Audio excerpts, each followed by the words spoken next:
I mean, as much as I hate the New World Order and stuff, I wouldn't go take over an elections facility and engage in fraud. And I sure as hell wouldn't do it on camera. They did it.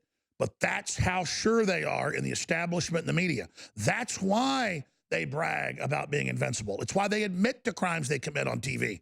Because they want to rub people's noses in it, but also get their minions be willing to do anything.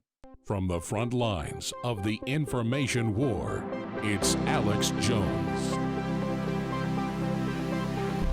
Ladies and gentlemen, it is Friday, December 4th. The year is 2020. We are 48 days out from the inauguration of Donald John Trump. If we fight back, the evidence is now red-handed in all 5 states with the red-handed video of the illegal sequential ballots. Devastating. If Trump can get his hands on those, it's game over. And yes, Chinese communist fingerprints aren't just all over it. They've literally run and finance, basically own Dominion. We have been shanghaied. What is shanghaied?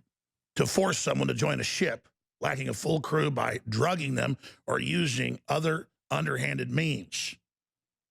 Because the communist Chinese didn't invent this.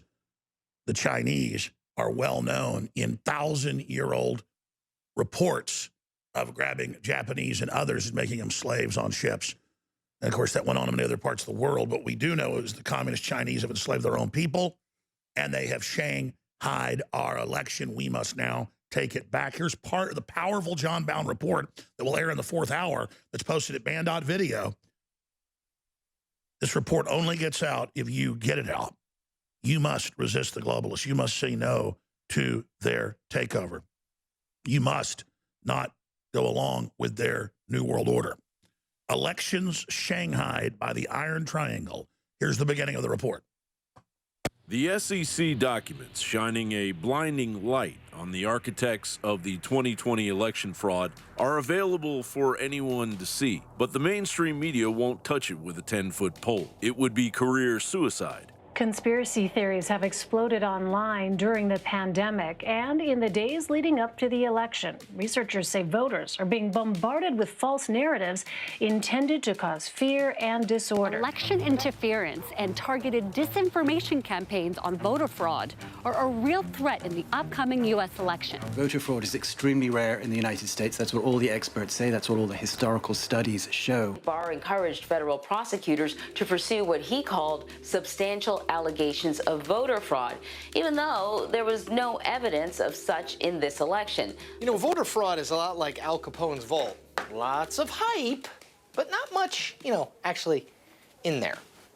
And everyone knows Congress is a useless theatrical husk of its former founding father idealistic self. Those documents detail a $400 million acquisition of the Dominion software company by the communist Chinese via the Swiss company UBS through a U.S. private equity group known as Staple Street Capital, which ultimately leads to the nefarious multinational Carlyle Group. The Carlyle Group personifies Eisenhower's ominous warning. In the councils of government, we must guard against the acquisition of unwarranted influence, whether sought or unsought, by the military-industrial complex. The Carlyle Group was founded in 1987 at the Carlyle Hotel in New York City by Bill Conway, Daniel D'Aniello, and David Rubenstein. The Carlyle Group operates out of the District of Corruption in our nation's capital with 31 offices on 6 continents, occupying a unique reality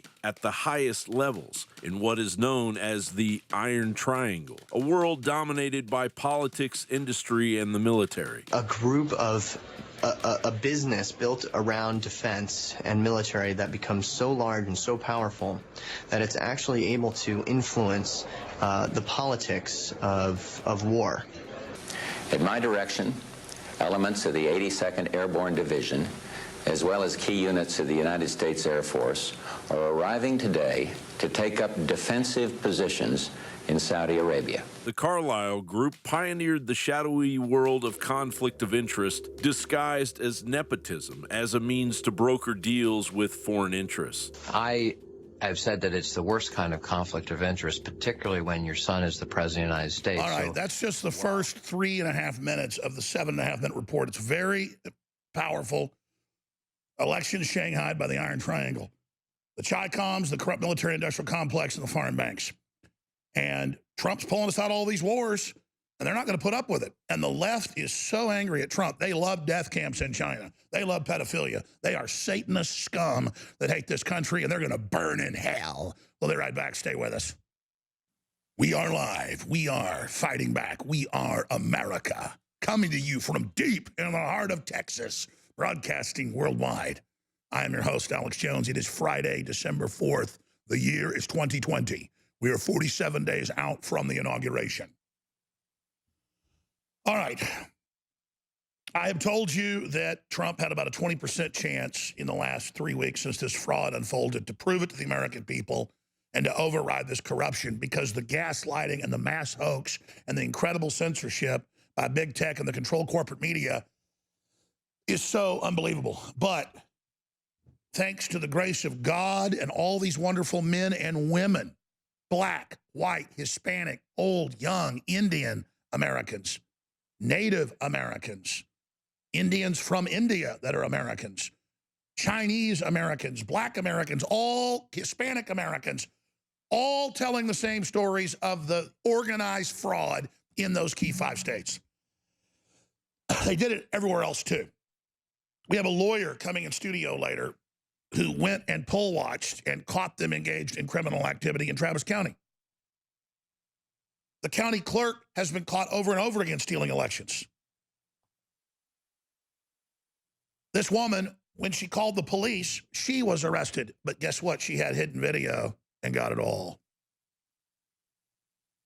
So people say, why are you worried about Travis County? That's totally leftist. Why are you worried about California? We'll never get it back.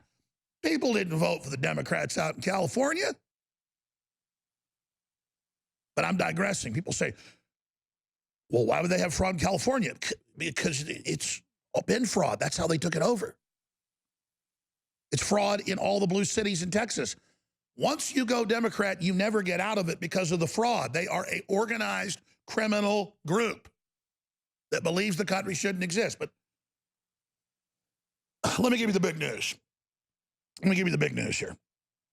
I spent hours this morning and hours last night at Infowars.com and at GatewayPundit.com and at NationalFile.com, and very little time on Breitbart because they are really starting to drop the ball and turn against Trump. Very disgusting, but I guess that Mercer money must be good. Very sad. And I like Breitbart. One of these stories should turn the whole election over because it's so organized. But there's hundreds with video in dozens of cases of the fraud. People looking over their shoulder, kicking everybody out, saying a water pipe broke. That's bad enough. That should overturn it. Then they pull out all the black crates from under the table and look like Sylvester when he's caught with Tweety Bird in his mouth and start running the sons of bitches, and then it turns out they're all Biden votes. And then it gets worse. Same stuff came out in Michigan with the witnesses, the video, everything, just like Georgia. And then you've got witnesses that were there who are testifying, who are professionals, very credible, saying the ballots were all in sequential order, the numbers. Impossible. Mailed out, came back all in the same order together. China chartered all these flights in the days before and the days after into the key areas because there's records of the flights coming in, funded by the Chinese government. And then you even see the Chinese men looking like state intelligence operatives. They've got the look of bureaucrats, spies, going in with dollies in Georgia and in Michigan in the dead of night when even the county clerk shouldn't have a swipe card that authorizes them to get in. Because that's supposed to be locked up when it's closed. I mean, they landed in the frickin' aircraft, folks, and went right in there with their swipe cards and shanghaied that baby. We're under Chinese military communist attack. So I'll tell you, Joe Biden, one way or another, is going to get removed from office if he even forces his way in there. And they've screwed the pooch, and they've gotten caught. And I can tell you at a core level,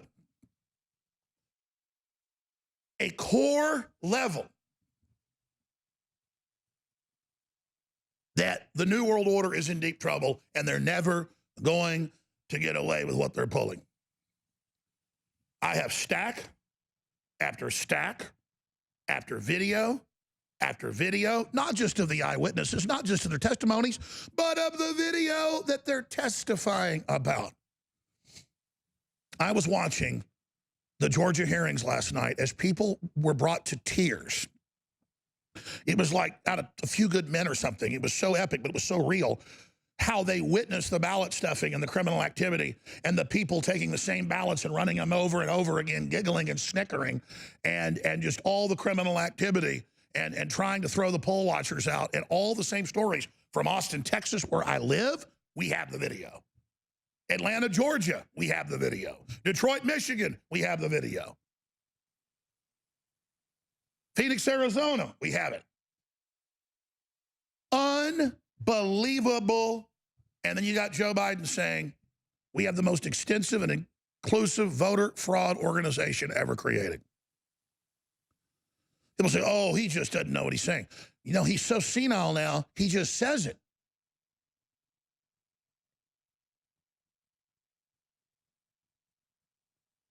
Like when he declared himself that victor the Saturday after the election, 5 days later, he turns around, he's rude to his wife, and he goes, where's Hunter?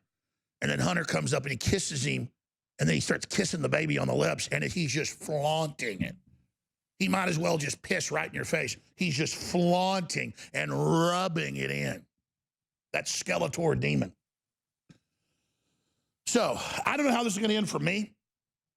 And you don't know how your life's going to end. Only God knows that. But I can look at this and I can tell you, there's no way they get away with this, even if they try to certify it and go forward. That's why you now have members of Congress moving to go to the electors and the legislatures, as they should have been doing 3 weeks ago, and saying you've got to decertify this and you've got to have investigations, and they're going to have to do what Pelosi threatened to do with the 20th Amendment. They thought if they had lost, they were going to contest it, remember? And they were going to push it back to the states. Remember that? They were able to freeze it that night, bring in so many fraudulents, they got over the top because they'd been destroying Trump ballots, we now know. That was the directive. Go through the mailboxes, go through the mail. If you find a Trump one, rip them in half, tear them up, throw them in the trash. That's what they were just found everywhere. It's always Trump, always Trump. I mean, people found like dumpsters where it'd be like 300 plus Trump things and like one Biden. I mean, it's just insane. And it's all right here. In fact, I said 300. In one case, there were 2,000 Trump votes just hidden, you know, in one county in Georgia. I mean, it's the same thing in Michigan. This is like saying, you go to the ocean, you say there's no fish in it. Like, there are no fish in the ocean. There is no election fraud. No proof of it. It's never happened. It never goes on. No one's ever seen it before. It's like, I don't know if it's true that La Cosa Nostra, the mafia, had J. Edgar Hoover dressed up like a woman. I don't know if he was gay. I really don't care. The point is that he did say that the mafia did not exist, okay? He gave testimony in the 40s and early 50s that the mafia did not exist, okay? Now, that is a less ridiculous statement, and it's totally ridiculous than saying there's no election or voter fraud. Again, that's like saying cows don't go moo, or the sun didn't come up this morning, or mama don't love her baby. And they just sit there and they do this, and it's not going to work. There's a total loss of confidence in the system, a total loss of confidence in the mainstream media, a total loss of confidence, and people are pissed. I go to the grocery store, I go to a doctor's appointment, and I mean, you know, used to oh, Alex, hey, we like you. I have black people, brown people, Asian people, old people, gay people, straight people. You know, I go into the dental appointment and they're like, oh, Alex, you're right about everything. Oh, we think you were wrong. Blah, blah, blah. I mean, again, I'm just a bellwether. I'm a gauge. The globalists have screwed the pooch, and now they're coming with forced inoculations and ID cards and world government and saying, oh, there's no side effects. No one gets sick from it when the damn studies say 80% get super sick when you take the COVID vaccine. This is a crazy cult of lunatics. What the hell's going on here? All right, here's what's going down, ladies and gentlemen, on the Alex Jones Show on this Friday edition. Tom Pappert and National File have been up all night, many nights the last 30 days or so. And they have really broken a lot of incredible information working with others. And so he'll be joining us. The evidence is so overwhelming. Governor Kemp, who's been dragging his heels, calls on Georgia, SOS, to conduct signature audit of ballots and says it needs to be done now. And they've already done spot checks. They know that Biden will completely lose even if they do ballot checks in a couple counties. Over. Total fraud. Many of them don't even have a signature on them. They don't even have the proper addresses. They were just dumped in mailboxes. So the wheels are coming off. That's just one area where it's blown a gasket, where there's proof and where Trump is so close. That's coming up next segment. And all the footage. Georgia Secretary of State partially bends knee, acknowledges ballots were counted unlawfully and in secret because the footage has now been leaked. Mother and daughter team. It's all coming up next segment. But let me give you the bad news. And we knew this was coming. In Europe, in Canada, in Australia, and now in the United States, they are proposing forced inoculation of children without parental consent. And it gets worse. In the UK and now in Canada, Chief Medical Officer, that's our Fauci here, who's going to stay on with Biden if they get in. Chief Medical Officer says Canadians who refuse vaccine won't have freedom to move around, close quote. That video's coming up in a moment. So let that burn in, folks. Doesn't protect you, has all these horrible side effects. And I have Pfizer admitting this really won't even protect you from COVID, and it won't even stop you spreading it.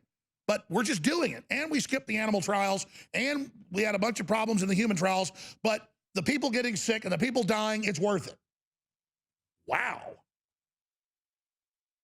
This is like a kamikaze action. It's like somebody's got a gun to these people's heads. You will depopulate your planet or we will destroy it all. Yes, Glorslav. I mean, if I was a military tactician, I'd say, this doesn't make sense. It's like aliens have a gun to their heads to do this. This is not going to be popular. This is illegal. It doesn't help people. And I'm not even saying it's aliens. I'm saying the Bible says it's an alien. A fallen one. Wants to kill, steal, and destroy. So I'm going to get into all this next hour, but it is an insane nightmare stack. The lockdowns, the tracking, the martial law, the power over your body, the mask over your face, the DNA altering GMO Franken mutagen that's in like every old comic book where the mad scientist injects himself with weird DNA and then mutates. That actually is what this does. It's so freaking crazy. And what they do is, oh, it's going to be mandatory. Actually, probably not. Well, yeah, it's going to be mandatory. Probably not. Yeah, it is. Well, we're going to go ahead and issue the cards here in the United States and the UK. And yeah, a lot of businesses will demand the cards.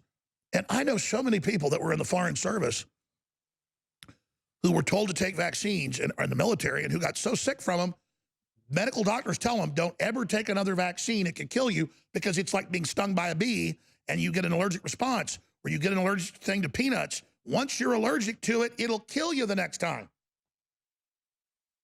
All the neurological disorders and all of it, and they just sit there and go. Facebook, Google, and Apple, and Twitter will not allow disinfo. Try to send out a medical journal report about people dying in the trials, and they'll block it. I mean, they're making a move with violence, trying to block consumer advocacy, but then admitting in the fine print, oh, this doesn't protect you, and we have liability protection on the news. It's totally effective. It'll fix everything. It's wonderful. Don't question any of it. Oh, vaccine cards and second dose reminders on your app on your phone are part of Warp Speed's immunization plan.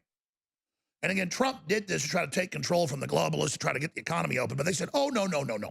Trump's going to be gone, and we're never going to reopen the economy, and you're going to take the shots, and you're never taking the mask off. See how it works?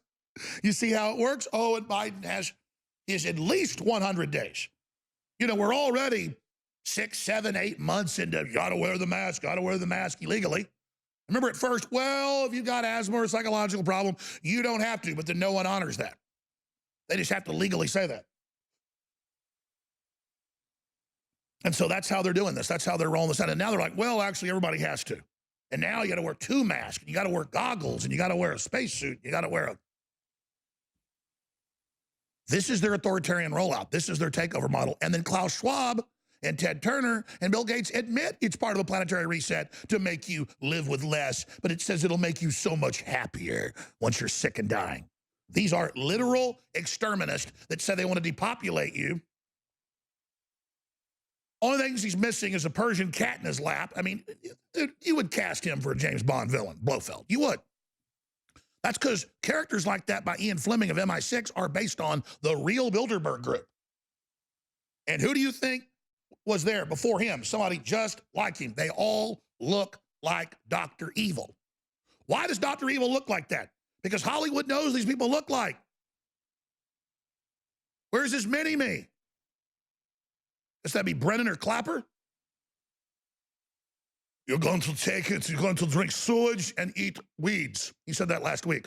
The new diet will be sewage, bugs, and weeds. I'm not kidding. We have the clip. He says it in German. You're going to do a diet and drink sewage and weeds, and but don't worry, your tampons will be free. He actually said that too. I mean, so that's Goldfinger. He's more of a corrupt industrialist. Pull up the head of Spectre from Russia with Love. I don't think they ever even show his face, but just pull up James Bond, pull up Dr. Evil. All right, I got to digress here. If you don't fund our operation, if you don't do your Christmas shopping with us, we're not funded by Klaus Schwab or Jean-Claude Juncker, the Nazi heir of the entire supreme empire of the Nazis. We're not funded by them that fund George Soros. He's funded by the supreme Nazi rulers. I'm not joking. Look it up. And I'm funded by you. And I need you to get high-quality products. You need the products that are at InfoWarsStore.com. ProstaGuard has the D3, the zinc, and then the saw palmetto, and then a bunch of other vitamins and minerals that are essential. This sold out real quick because people go, wow, this is like the best formula for your immune system. Exactly. And the saw palmetto is great for women, too. It's just been found, and the FDA has had to admit that, okay, medical doctors should prescribe saw palmetto as a regular daily regimen for your prostate because it literally just basically 99% chance it stops the cancer. Depending on the study you look at, it's very high numbers. Well, I'm not advertising it as that. I'm advertising it as essential vitamin and minerals for you, and it's good for your immune system, which you need across the board. I was talking to a medical doctor this morning. He was like, you're absolutely right, Alex. My family and us, we just take all the vitamins and minerals. We're fine. No one in this office has gotten sick, and the whole thing's basically a hoax. So people know the truth's there. It's back in stock, $19.95, InfoWarsStore.com, and Alpha Power is back in stock, sold out for a year with the COVID shutdowns. We couldn't get more. So some of the key patented ingredients, well, we've got it again, but not for long. InfoWarsStore.com. Promo code Patriot. Promo code Patriot at checkout at InfoWarsStore.com during Cyber Week in the first week of December 2020 will get you an additional 10% off on the already giant savings store-wide of 30 to 60% off with free shipping. Now, this is undoubtedly the biggest sales of the year. It's been a year full of sales because the country's in an emergency. The economy's breaking down, but I want you to get your Ultimate Fish Oil, your Ultimate Turmeric Body Formula, your DNA Force Plus, your X2, your X3, your Ultra 12. I want you to get back in stock after being sold out for a year with the COVID shutdown. We couldn't get it. Alpha Power, it's all there discounted, and with promo code PATRIOT at checkout, you get an additional 10% off with the free shipping, everything else. Take advantage of it now at InfoWarsStore.com with promo code PATRIOT at checkout. That's promo code PATRIOT at checkout at InfoWarsStore.com, and it funds the InfoWar. We're being gaslit by the psychological war chiefs. It came out 4.5 years ago in the WikiLeaks. The plan. top psychology professor talking to Hillary says, we're losing control of the people. We need to accelerate culture war. And that's what we're witnessing right now. Divide and conquer. And then when they don't have the people believing them anymore, they just start putting out disinfo everywhere to where everything is so poisoned and so confused, no one can figure out what's going on. And in the midst of it, you demoralize people with an aged, doddering, crazy criminal that the system owns to rub it in our face and make us feel pathetic and to make us feel weak that this horribly weak, evil, twisted Chicom agent is up there. And then he makes constant statements about, yeah, we stole the election. Yeah, I don't need your votes to win. Yeah, we put together the biggest voting fraud organization in the history. Yeah, they'll probably get rid of me and put Kamala in. She's the president. Remember? People are like, it's a slip. They keep saying the Harris-Biden administration. He went, no, she'll be the president too. See, it's all about getting rid of convention that's been put in place by our elders that was to protect us. We're like, oh, let's do it different. Let's get rid of due process. Let's do all. I'm about to present to you with Tom Pappert the next 30, 40 minutes or so, just the snapshot of total election fraud from pillar to post, with the people doing it on video, hiding it illegally, carrying it out, the media trying to cover it up, and what's unfolding, and the fact that it's the same strategy, the same stratagem, the same blueprint in all of these key 5 states that they've tried to steal. But just because somebody breaks in your house and steals your stuff and has got your grandma's silver and they're walking out with a teapot, you can go, oh my God, I'm gonna just sit here scared in my bedroom, or you can go out there and take your silverware back. And that crook might get down the road to the pawn shop. You show up there and say, that's my grandma's stuff. You call the police. You don't go, oh. But see, the media's in on it. Like the pawn shop's in on it. Oh, no, this is our silver. Well, they're now complicit in the crime. They've gone for broke. We got to go for broke. But I feel the worm turning. We can defeat this one way or another. We're not going to back down. Here is, since I mentioned it, because it's too insane to just say it and not play the clip, where he talks about stepping down if he doesn't do what Kamala says. Here it is. All kidding aside, the first lady-to-be told me she holds them for you. Yes, she does, but not with she and Kamala have become friends. Yeah. But all kidding aside, it's a matter of the thing. We are simpatico on our philosophy of government and simpatico on how we want to approach these issues that we're facing. And so I don't have and. When we disagree, it'll be just like, so far, it's been just like when Barack and I did. It's in private. She'll say, I think we should do A, B, C, or D. And I'll say, I like A, don't like B and C. Mm-hmm. And it's go, okay. And like I told Barack, if I reach something where there's a fundamental disagreement we have based on a moral principle, I'll develop some disease and say I have to resign.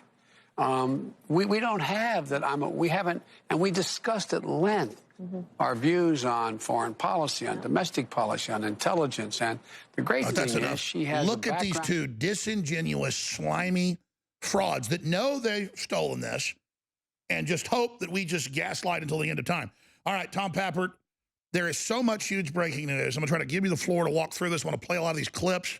We should first set the table. Here's just some of the headlines. Georgia governor calls on Georgia SOS to conduct signature audit ballots, which will sink the whole system. They've already done spot checks. They will get the 13,000 votes back very quickly. Trump will win and reverse the state. One state goes, it's the domino effect because they ran the same scam everywhere. Georgia Secretary of State now admits, national file, ballots were counted unlawfully and in secret because they have all the video and the witnesses. Red-handed, Gateway pundit identifies Georgia's overnight suitcase vote counter as Ruby Freeman. And her daughter is the one that brings in the special suitcases, the special boxes, hides them under the table till they kick everyone out, and then they pull them out and start going to town. It's a family affair.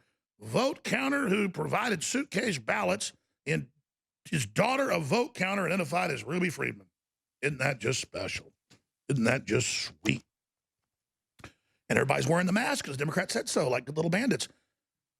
And then it just goes on from there. Investigation of 100 ballot samples in Arizona finds 3% of the ballots were deemed fraudulent in favor of Joe Biden, but not for Trump. Oh, it was all Trump thrown out. And if he got even 1/2 of 1% back, he wins the state. See how that works?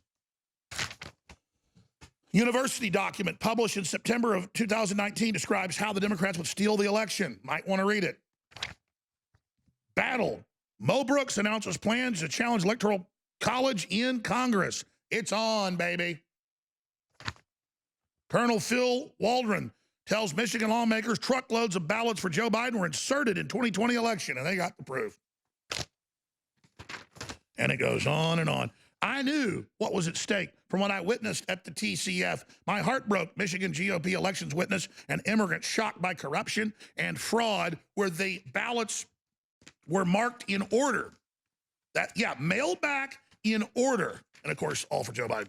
I mean, this is ridiculous. Just like in Georgia, they said they found tens of thousands of ballots that had never been folded and were perfectly printed by a computer on the Scantron, not bubbled in with a pen or a pencil. Perfectly printed in boxes stacked up. Didn't even fold them to counterfeit them. Usually counterfeiters put the money in a washing machine or a dryer and with a bunch of chips or whatever, scratch them up, bend them up. You kind of, imagine a 10-year-old kid walks in with $1,000 bills into a car dealership and says, yeah, I got these $1,000 crisp bills. I'm gonna buy that Ferrari right there for $200,000. And they go, Sonny, let me check that money. And even if it's real, they go, where'd you get all this money, son?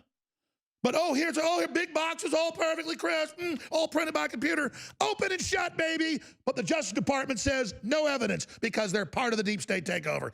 Tom Patrick, you'll be with us about 15 minutes the next hour, nationalfile.com. You've been kicking ass. I know you haven't slept tonight. We appreciate you being here. Give us your overview of what we're looking at and where this is going, and then we'll get into all the evidence next segment. But amazing. And, of course, I only covered the surface here.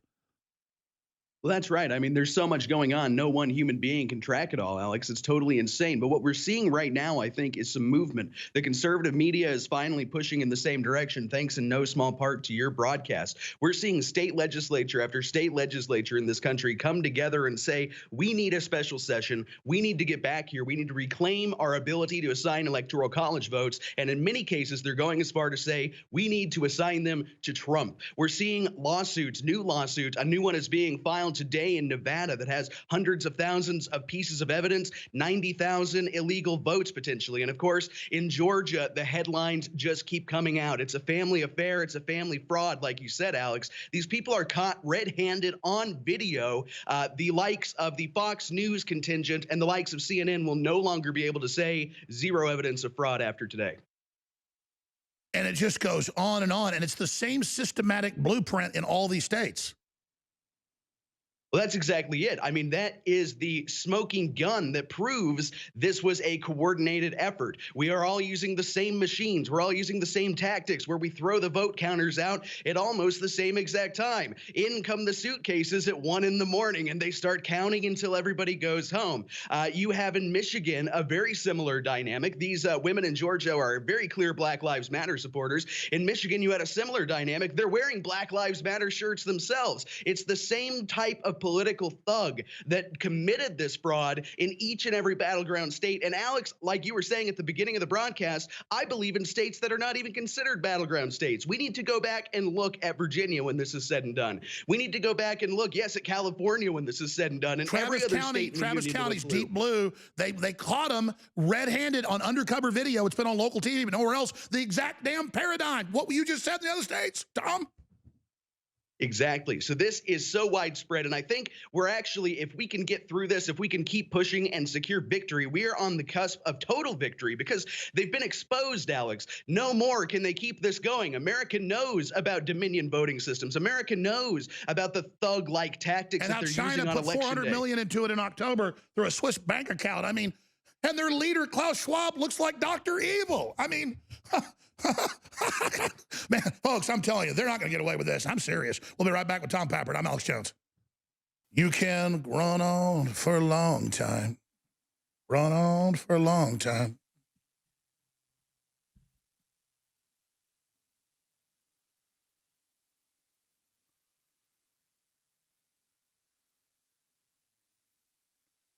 Pretty good interview with Joe Rogan. He really talked for over 4 hours, got deep into a lot of things. It's got 1 million views on our own platform at band.video. And it's a great way to reach out to newbies, reach out to folks that are somewhat awake, reach out to liberals. They'll go, oh, Joe Rogan and Alex Jones, Into the World Part 3. because he had 2 shows he did called Into the World Part 1, Part 2, so I did Part 3. But it's actually a very optimistic deal. And so I hope you share it at band.video. Have to build our own platform to do this kind of thing. We really appreciate Joe coming by and doing that. And there's so many other medical doctors and scientists and others that are being banned, hospital heads, when they come out and expose the fact that COVID's an overblown hoax and a power grab to shut down our economy for communist China and the New World Order, that are there on the site with millions of views. So it's a real resource, especially the banned video section of band.video. That is the most banned information. Tom Papper's riding shotgun with us in the next hour, looking at a lot of the election fraud. We haven't gotten to the clips yet.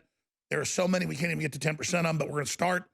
Briefly, don't forget, please do your Christmas shopping with InfoWarsStore.com.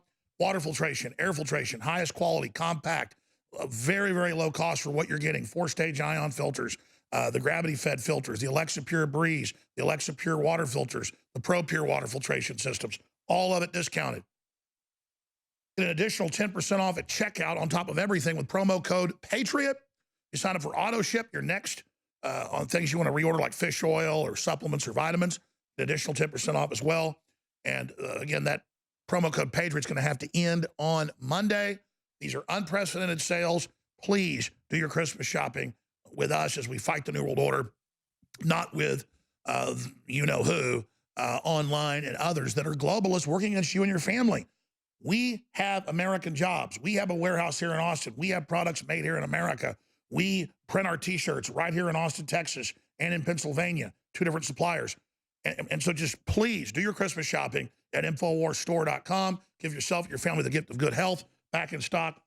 We have Prostagard that's beyond that. It's got all the essential vitamins and minerals you need.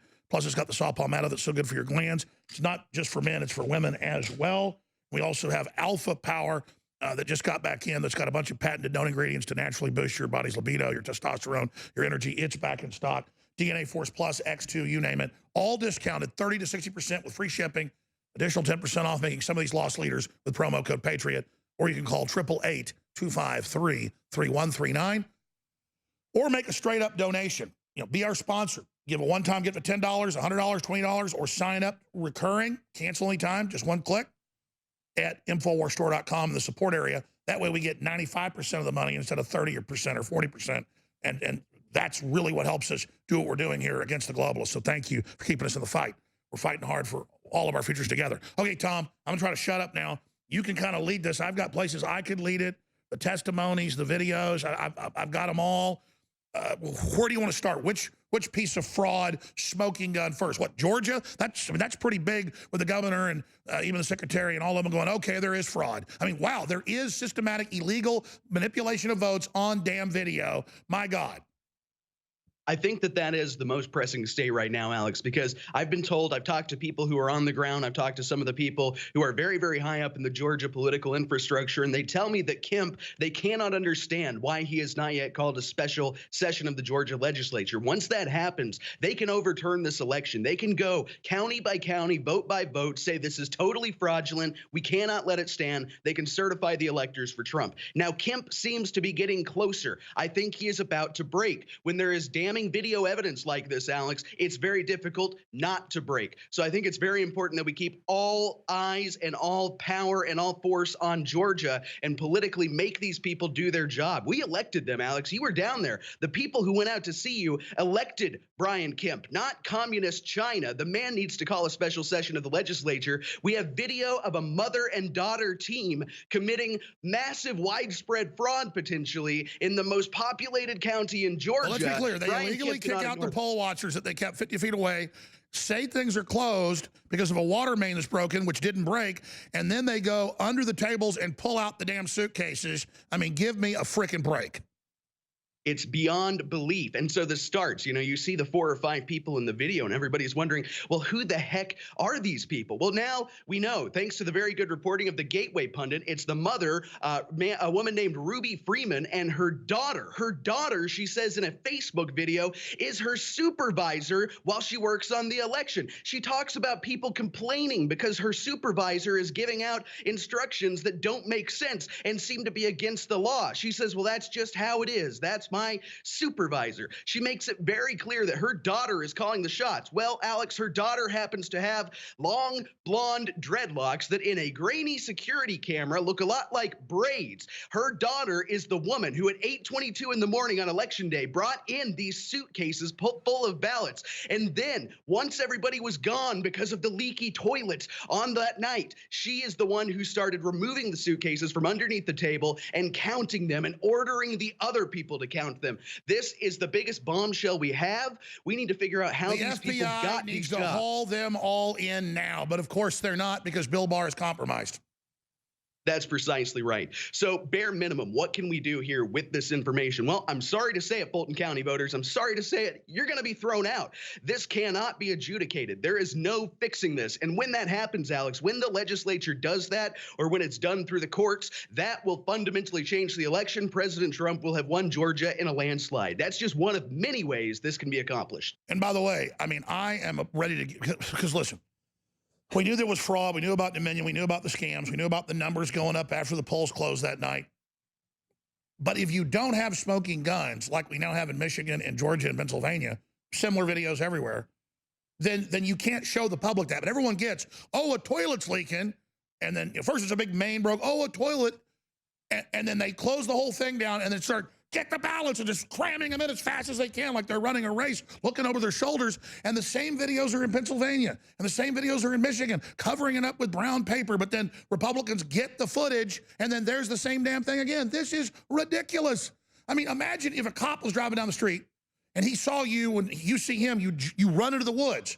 The cop's gonna come see what's going on because that's suspicious. This is hand in the cookie jar, man. This is ridiculous.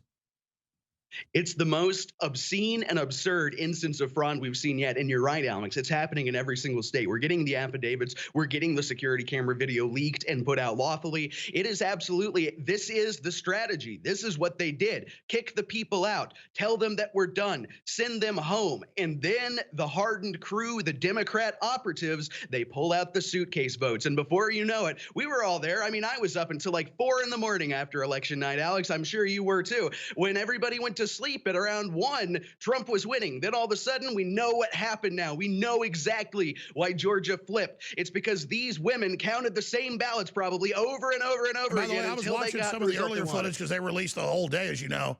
Everybody's slow and all, but as soon as they close the doors, they're running around like chickens with their heads cut off. It was like a beehive. They're so busy. That's exactly right. I mean, it's remarkable with the speed they moved. They knew they only had a few hours. They knew that eventually the people would figure it out and get back there. And the fact that they're pulling these votes out of black suitcases that, again, the supervisor, the woman in charge, as identified by her own mother, is the one who brought these in. It's by the way, there's the mother and daughter team on the cover of the newspaper.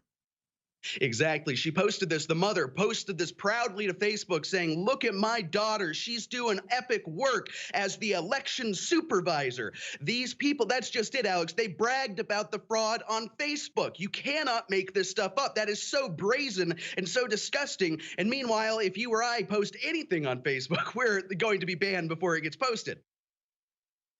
All right. That's some of what we've got. I want to play some of the testimony in Michigan and in Georgia when we come back. And these are computer scientists, these are engineers, these are poll watchers. But you don't need to be an engineer to know when a box of ballots come in unfolded and they're all in sequential order. Tom, what's that mean? That means there's no way humanly possible for it to have happened unless it was fraud, Alex. Yes, folks. And I know the listeners know this, but when you're talking to a Democrat or somebody, you got to explain to them. When you mail out hundreds of thousands of ballots in a state, or millions, they don't come back all nice and crisp with computer printouts of them, and they're all in sequential orders. That's impossible. That means that what's crazy, Tom, is the laziness of not even crinkling them or folding them or mixing in some Trump votes, too. Oh, I forgot. They're almost always purely nothing but Biden votes as well, Tom. Well, that's exactly what it is. You do have to wonder, did they want us to see that? Are they rubbing our noses in it? They made it so obvious. These ladies surely knew that they were on a security camera. They're not even trying to hide it. It's almost like it's part of our punishment, Alex. They're rubbing our nose in the mess we've made by electing President Trump. That's right. Every time they do this, it's a felony. Every time. We'll be right back with Hour 2. Stay with us. Spread the word, folks. Only you can override the censors. Only you can resist. By the way, Tom Pappert of NationalFile.com has been really doing a kick-ass job. He's riding shotgun with us here. And we talk about how there's always more evidence. We were focusing mainly on Georgia. They're pulling the video in right now. But we have the Secretary of State vote tallies that night on television. And go ahead and kill that audio, guys, please. Thank you. Thank you. Appreciate that. And so coming up, I'm going to show you the video footage of as soon as they all come in. And as soon as they kick everybody out, that's when the vote totals for Biden jump. I mean, we don't just have them looking around and pulling it out when they kick everybody out and saying it's a water main that broke and then scurrying and cramming them in. Then we have it all for Biden. So that's coming up next segment. Tom, continue, though. Let's segue into another state for the few minutes. We'll come back to Georgia next. But what's the next big state? What, Michigan? Pennsylvania. You know, Michigan is going to be one of the easier ones. Pennsylvania, the legislature seems to be on our side, but we have to get the governor, Tom Wolf, to play along. I don't know if that's going to happen. I think Arizona, Alex, is another state that not enough people are talking about that is an extremely easy victory for President Trump. Kelly Ward announced the 100 ballot sample that they got the other day. They got it back. They found 2 ballots, one that was meant to be for Trump and was instead assigned to Biden, one that was meant to be for Trump, and they just took the Trump vote off. They didn't even do anything else with it. So if you extrapolate this, Alex, it's very easy to see a path to victory. If only 10.3% of the ballots required them to duplicate them. And remember, this is Arizona, where Sharpiegate happened. They handed them an instrument to fill out the ballot that ruined the ballot, so it would have to be adjudicated by Dominion employees. That's what this was all about. So it's very reasonable to assume that in Arizona, the adjudication rate, the number of ballots that had to be fixed, in other words, is pretty darn high. If it's up to 10.3%, Trump already wins the state. No other fraud, no other things exposed by a whopping 40 votes, 40 votes. So Arizona is an extremely easy victory. And we also see the legislature there moving quickly against Ducey and quickly to try to get a special session so they can assign the electoral votes to Trump or withhold them entirely. It's a big state, and I think that we're going to see progress in it. So really what I should have said up front when you came on, the big news is not just all the smoking gun evidence now, but also the legislatures are starting to move in the right direction. That's exactly right. And these people, Alex, these are the modern revolutionaries. These are the new founding fathers. These are people who, you know, Alex, the state legislators are basically nothing in the political landscape of America in 2020. But now we're returning back to the 19th century, where the state legislature is one of the most important bodies, not just in the state, but in the country, because it's the state legislators. It's Doug Mastriano in Pennsylvania. It's Representative Fincham in Arizona. These are the people who can single-handedly fix this election and keep the corrupt communist puppet and his handler, I guess, Kamala Harris, from ever even getting a chance to come close to the Oval Office.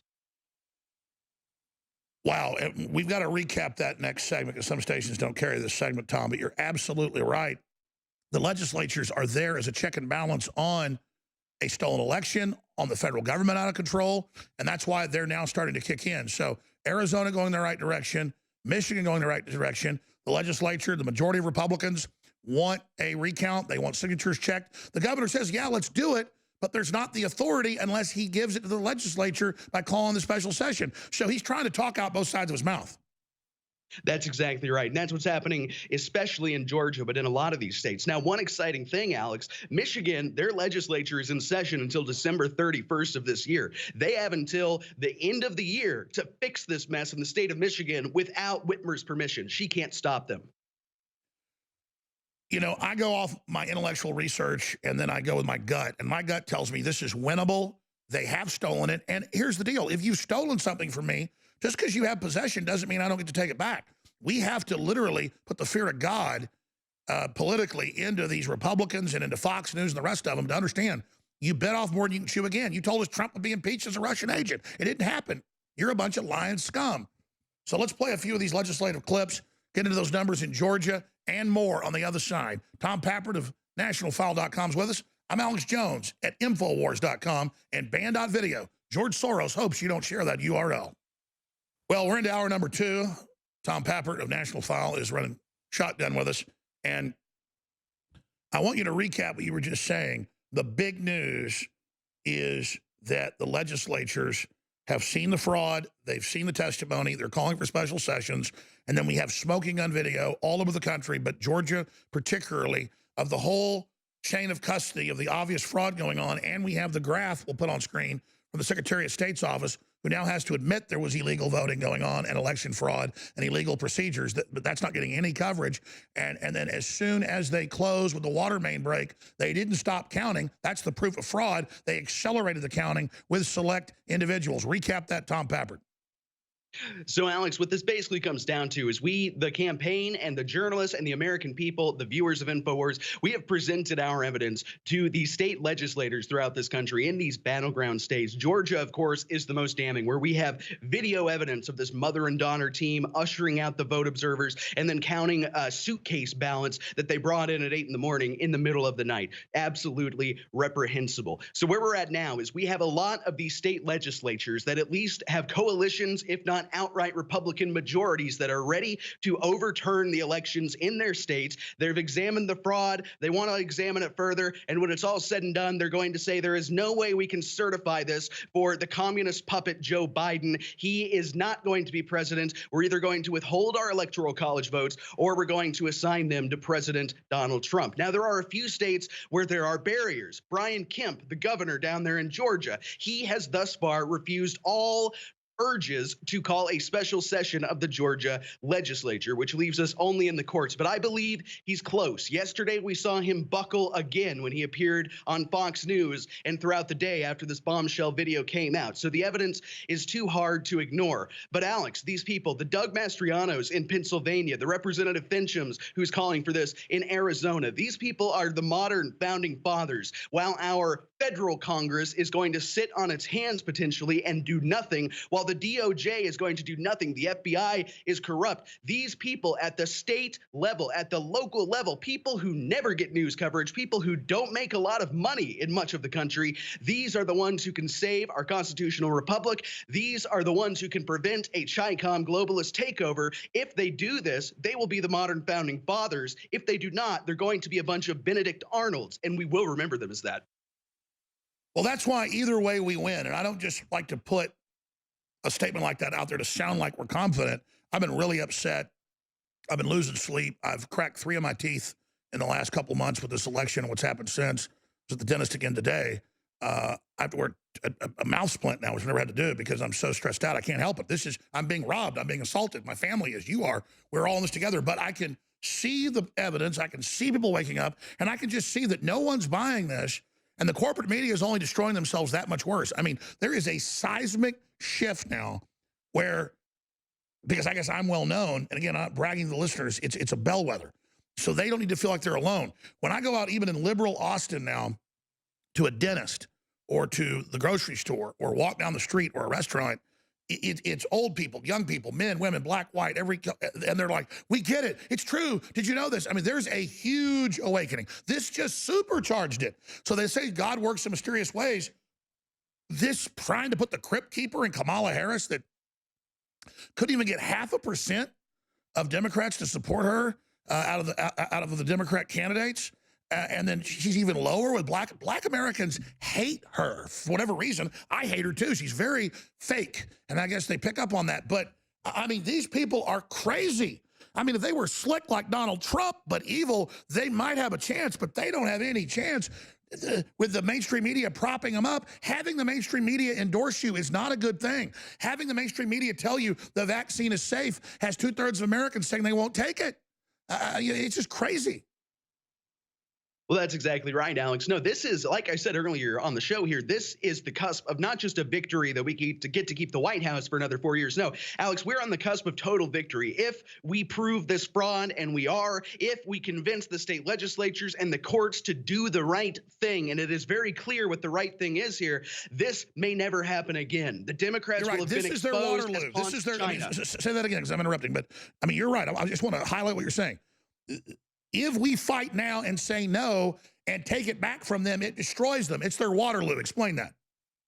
So this is it. I mean, they have pulled out every trick in the books. The traditional fraud is what we saw on video with the mother-daughter team and their stuffing ballots. We're learning about Dominion. We're learning that China is dumping millions of dollars into this. We're learning that the communists in Venezuela designed 28 states voting system. The American people, as you're talking about, are awake like never before. They're not going to go back to sleep. The only way they can crush us is if they install their puppet Biden and then spend the next 4 years calling us crazy and threatening to put us in camps. That is the only way they can stop this. If we have victory, we will have total victory, meaning they're not going to be able to do this again. California may be a swing state again if we can disprove all of this fraud and make it so they can never do it again. That's why when President Trump, one of his key points in that speech he made the other day, which I agree was amazing, was that electoral integrity, election integrity may be the biggest achievement of his campaign. And he's absolutely right, because this is a fundamentally different America. 2016 would not have been half as difficult to win if we did not have this fraud that has only been accelerated and magnified by the COVID-19 scam-demic and their insane push for mail-in ballots.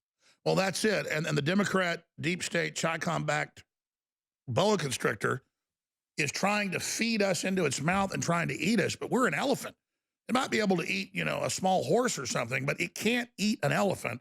And so we just have to kick and scream and not let it eat us. Yeah, it's got one of our legs in its mouth, but we just stomp on its head, it's going to crawl away. Doesn't matter if the whole media says, he's the president-elect, he's the president, he's the president. They said they weren't going to accept the results until the Electoral College. Then they said that still wouldn't be. They were going to inaugurate him as another president and have a secession, the New York Times said. John Podesta was wargaming. So, but now, oh, when we have all this evidence, we're supposed to go away. It's preposterous. It's crazy. And I am seeing cracks at Fox News that betrayed Trump at the key moment. We knew they would. They've lost half their audience at least. They get nobody's buying their BS anymore. And then as this evidence mounts, because, you know, here's CNN, here's Fox News. No evidence of Venezuela or China connected to Dominion. It's ridiculous. You know, next they'll say the ocean has water in it. And then meanwhile, all the SEC documents, all the admissions, PBS documentaries about it years ago. I mean, this is ridiculous how they just go, oh, preposterous. Oh, there's none of that going on. There's no affidavits. There's nothing happening. It doesn't work. And Barr coming out was a reserve army. We know he's been a deep state double agent at least. But the fact that he came out against Trump a few days ago showed their total desperation. That was their emergency get out of jail free card, and ain't working. Well, that's exactly right. I mean, you described Barr perfectly there. I've never quite thought about it that way, but that's correct. I mean, Barr's father hired Jeffrey Epstein to teach at a girls' school when nobody else would. That's who Barr's family is. So it makes perfect sense that he's been the sleeper with a significant amount of Trump supporters saying, oh, he plays the bagpipes. I love him. Now he comes out, but there is nothing that can stop this. The American people have finally figured it out, Alex, that the entire combine, the globalist machine, has been lying to them since they first showed up in kindergarten and said the Pledge of Allegiance and sat down for their full day of communist indoctrination. The American people realizes that we have Donald Trump, a fighter in the arena who is not going to go down without swinging, and that he is going to tear this thing apart with our help. The American people, listen, you cannot totally put this agree. back in the bottle. Sorry, you can't put the genie back in the bottle. No, that's exactly right, Alex. You cannot put the American people back to sleep after this. I'll just add this little caveat. This is how this works. Joe Biden's getting control of the Justice Department, and Jones, they're planning to indict you if you don't back down. I mean, that's the phone calls I get from, let's say, high-level people. They're telling them to tell me, we're going to indict you. Well, go ahead and indict me, you little chicken neck piece of trash. You think I'm scared of you? What's for some fraud you made up? You think America will buy that? How about you indict 100 million Americans? We're sick of your crap, and all you're doing is pushing us into a corner, you little chicken neck rats. The games are over. Pappert, let's play those clips I talked about, one more segment. Then after Pappert leaves us, oh, man, let me tell you, they're racing the hole, though. It's COVID lockdowns, forced inoculations, and more, and they're announcing them all. So they've got a plan, and it's to be the saviors over the COVID hysteria and the COVID overblown hoax. We'll cover it all on the other side. NationalFile.com is doing a great job. Check it out today, NationalFile.com. And you know our evil website, Infowars.com. So here's the governor of Georgia saying he wants the signatures to be independently evaluated because it turns out most of the ones for Biden didn't even have a signature on them. Here it is, a big victory. Leffler You know, I called early on for a signature audit. Obviously, the Secretary of State, per the laws and the Constitution, would have to order that. He has not done that. I think it should be done. I think, especially with what we saw today, it raises more questions. There needs to be transparency on that. I would again call for that, and I think in the next 24 hours, hopefully we'll see a lot more from the hearings that the legislature had today, and we'll be able to look and see what the next steps are. And now that very Secretary of State says there is evidence of criminal violation of election law, pulling out the ballots, pulling out the suitcases while they said it was closed. I mean, what are they doing? They said it's closed. It's not. Then it spikes for Biden. This is the most open and shut case I've ever seen, Mr. Pappard. I agree completely, Alex. It is open and shut. Again, it almost feels like they wanted us to catch this. It almost feels like they wanted to rub our nose in how they could get away with this fraud. But they're not going to get away with this fraud because, yes, Governor Kemp has finally come around on signature verification, calling on Georgia's Secretary of State, Brad Raffensperger, to finally go through with this. Now, I have no idea why Raffensperger isn't doing this. I've talked to people on the ground in Georgia who say that prior to this election, they thought he was a good guy. They don't know if he's been paid. They don't know what on earth has done this. But the fact is, Kemp also has to do a little bit more. Kemp can totally invalidate the need for Raffensperger to wake up and do his job if Kemp will call a special session of the Georgia legislature. That's right. The governor legislature. Can't hide behind the secretary, not doing his job. He absolutely has to call out the damn legislature. That's who should be doing this. Well, and the legislature, from what I've been told, a lot of the Republicans in the Republican-controlled Georgia's legislature, they want to do this. If given the opportunity by Brian Kemp, they will take the proverbial bullets. They will take the political you-know-what storm. Kemp can sit there in his governor's mansion and watch Netflix for the rest of his term before he's never elected again. The legislature is willing to take the heat. The fact is, Kemp, for whatever reason, has not and will not yet call a special session of the Georgia legislature. Trump went to bat and got Kemp elected out of nowhere. Let's go to the next clip here. I haven't played this clip yet. This is Gateway Pundit plays this clip. It's Hema Claudine Gritty, and this is some of the stuff that she witnessed in Michigan. Here it is. Writing down the ballot numbers and the last names of the person of the ballot that had the name on that ballot. They were all in sequence. These are absentee ballots, mail-in ballots. They cannot be in sequence. 2232 cannot have 2233 next to it because if they're mailed in, they come in all different numbers. And when I started noticing that these numbers are almost next to each other, like one or the other was in the middle, but then they were almost next to each other, my antennas went up. That's exactly when I thought something is not right here. Then I asked the supervisor, there was not even a date on those envelopes. It said November 0-2020.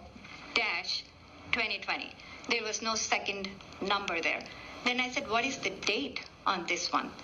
Then they got really mad at me. They said, you're not letting us do our job. You're disturbing us.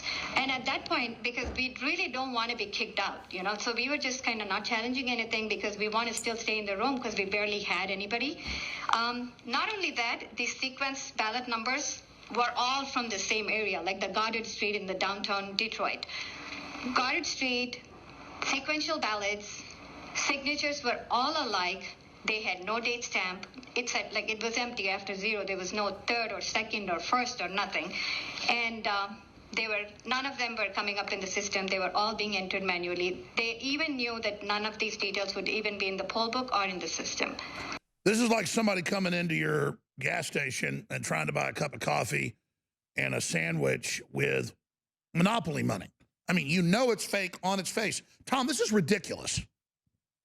It is, Alex, and I have a potential idea of how this may have happened after examining Georgia. So I talked to an election expert last night who testified yesterday. He said that what they found is they're using homeless shelters in downtown Atlanta and other Democrat strongholds to register thousands of people. And I would mental guarantee institutions and nursing homes. Which, by the way, seems to be, now the experts have not weighed in, meaning the lawyers, but that seems to be a clear and obvious violation of the law. You cannot have 2,000 people. Like, Alex, you can't just walk into a homeless shelter and say, I'm here to register to vote. I mean, it's absolutely ridiculous. So I'm guessing that's what we have. Do this. I mean, we know that. And then, of course, when that happens, whether or not these votes are even real, they fill them all out, they return them. That is the only way possible. With, the Islamic from the desert hellhole. What's her name? What's the name of the Islamic globalist from Minnesota? It'll pop in my head in a minute. I'm having one of those. Ilhan Omar. Ilhan Omar. Remember, Veritas got that months before the election where they would go to all the apartment blocks of the immigrants and tell them, we'll have you deported if you don't fill this out in your name. Like, well, I'm not even a citizen, but they still make them do it. Then they make citizens do it under threat. That's how they do it. That's exactly right. And then when it comes time to figure out, okay, who is this vote actually going to be assigned to, that's how come the 85-year-old grandmas tried to go vote on November 3rd and were told, no, you already voted by mail 3 weeks ago because an illegal immigrant or somebody else in that position, possibly at Ilhan Omar's pay, voted in their place. This is one of the most credit of the Somalis, they came out and bitched and said, we don't like being threatened and made to do this. As did the Native Americans, Alex. We now have Native Americans who've come out and said we were paid in gas cards, in yachts, in vacations, in everything you can imagine because they wanted to buy our votes. It's disgusting. It's the honest to God racism of the Democrat Party. It's almost a tired talking point, but we've never seen it like this before. They go to poor Somalis, they go to poor Native Americans, and they hand them gas cards for votes. It's demeaning and it's disgusting.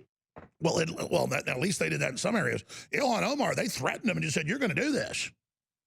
That's right. They said it's their like racial or something Muslim spiritual goal that they must vote for Joe Biden, a man who will drone strike their family members overseas if given the opportunity. I got so many other clips, hours of them, brother. But, I mean, you've got the state legislature head guy, Mark Fitcham, closing remarks in Arizona saying this is racketeering. He said, it's exceedingly hard for me to place a label on what I've heard other than racketeering. Giant, organized criminal practices. That's exactly right, Alex. I'm honestly very optimistic, and I've gone back and forth like you. But the fact is, no, I agree. Gut level, this is so strong that I mean, this is just unbelievable. And these legislators, Alex, they have the ability. If any of them are watching right now, I want you to understand that you can be the new Patrick Henry. You can be the new George Washington. Your career is going to explode. Whoever does the right thing here is in Congress, is in the Senate, is the next. Yeah, exactly. This is the new 1776. That's what I see here. Is this is not a challenge. This is an opportunity that the enemy has really showed themselves. That's exactly right. The Democrat Party, if we finish this, if we make it to the finish line and truly expose their corruption and evil once and for all, they're not going to be able to continue exist in this form as a national party.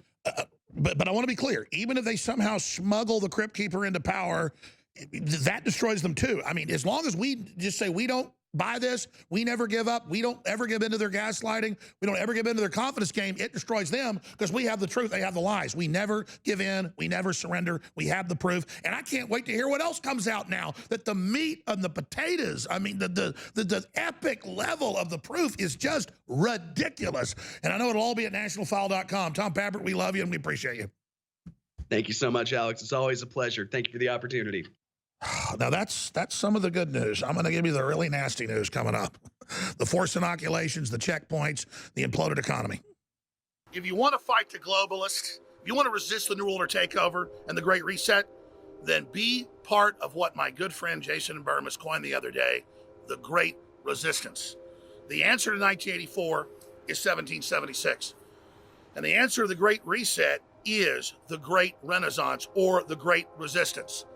And that starts at Infowars.com and band.video, where our views and support is exploding when it comes to actual visitors. But when it comes to financing our operation, money's actually gone down. I guess people think, well, Jones is right. He must have lots of support. No, that's not the case. We need financial support. Plus, we have great products you need. We have Cyber Week, 30-60% off, free shipping on all these great supplements and T-shirts and products. And with promo code PATRIOT, you get an additional 10% off at checkout on top of all the other sales. Promo code PATRIOT at InfoWarsStore.com. But whatever you do, spread the word about InfoWars. Spread the word about Man.video, because the great resistance to tyranny is here. I'm Alex Jones, your host.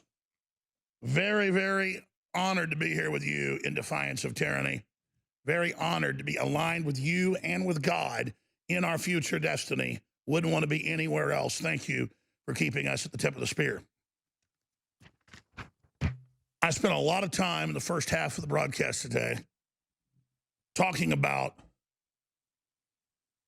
the incredible evidence of fraud and just the bona fide, pillar to post, entire lifespan or chain of events, the compendium of a fraud. And all the different angles and all the different point shaving and the ways they do it. Destroying Trump ballots, having fake filled out ballots, closing polling places, then running through a bunch of votes, all for Biden in 5 states, all perfectly on the graph to the minute, and then having the video of it. I mean, that's just insane.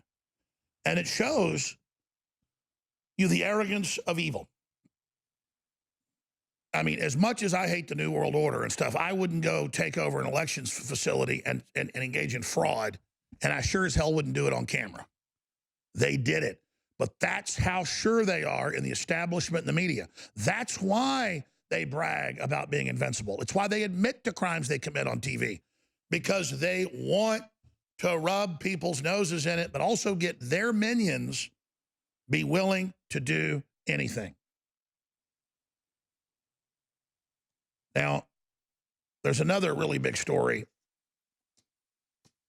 that I haven't gotten to, and I really, really need to get to it.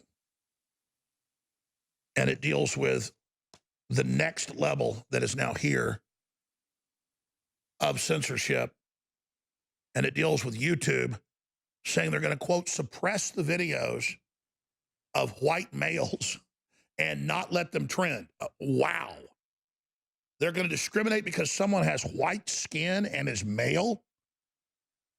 So now just because you're white, you're not going to be able to trend. By the way, I'm not joking. It actually says we will suppress white males. Ladies and gentlemen, what is that meant to do? It's meant to create total racial division.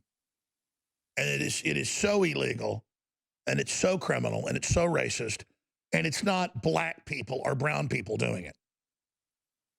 It is the establishment saying, we represent brown people, and we protect you, and so you need to be for big tech because we're going to take care of you. Yeah, just like YouTube started with, oh, we're going to give you a little bit of rev share to bring your product here, and now they don't need you anymore. It's called domestication, and the way they patronize brown people and treat you like you are a barnyard animal that can't be successful without them. When I looked at the metrics, actually, in entertainment and in media, people with brown skin are doing far better than white people with the whole way the culture's been basically positioned. It's just unbelievable that if you're a white guy from Russia or, say, a white guy from Chile whose family history had nothing to do with slavery or anything, but you're going to be suppressed because of the color of your skin. It is absolutely incredible. So I had that in the stack. I can't find it right now, so reprint me that, please. Thank you. But I'm going to be getting to that. Okay. Going on into the election fraud, we're going to have a lady who's a lawyer and who's run for office and only lost by a few votes at the state legislative level. And she's very well spoken. She was out there with us at a little impromptu demonstration against Mayor Adler of Austin, who flies around on private jets and goes to huge parties and doesn't wear masks and doesn't social distance. She caught the fraud on video, the same exact tactics you see all over the country on November 3rd. She'll be in studio with us as well coming up at about 15 after in the next hour. But it's going to take me a while to go over this medical tyranny news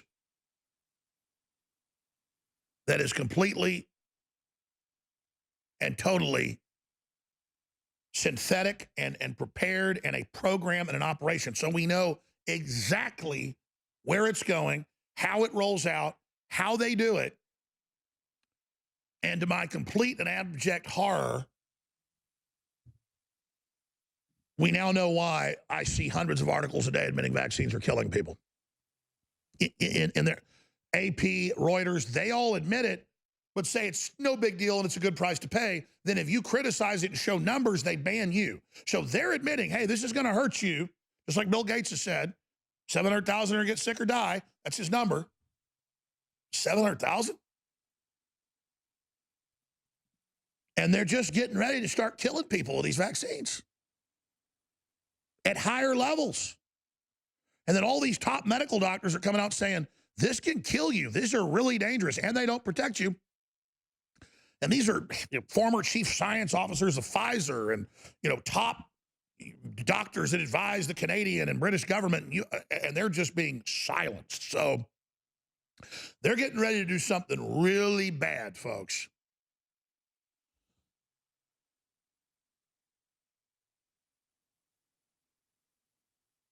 So, I mean, these guys are making their move on us. And their view is if you're dumb enough to let a guy that says he wants to depopulate you force something in your body, you deserve what he's going to do to you. And he's got a point. I mean, if you're so stupid that he says he wants to kill you, and now he's coming with a vaccine and they're censoring you, complaining, and they go, oh, you're going to have it to buy and sell and leave your house. Oh, no, we're not going to do it. Oh, yeah, we are. No, we're not. No, yes, we are. So that as they implement it, you never form a resistance. Because like, well, I heard they're doing it, but they're not. Well, they're doing it in a limited area, but not for everybody. Well, actually, it's for everybody. This is all psychological tactics, and it's all the same. So I started wondering last year, like, why does the UN admit vaccines are actually causing a lot of disease and killing people?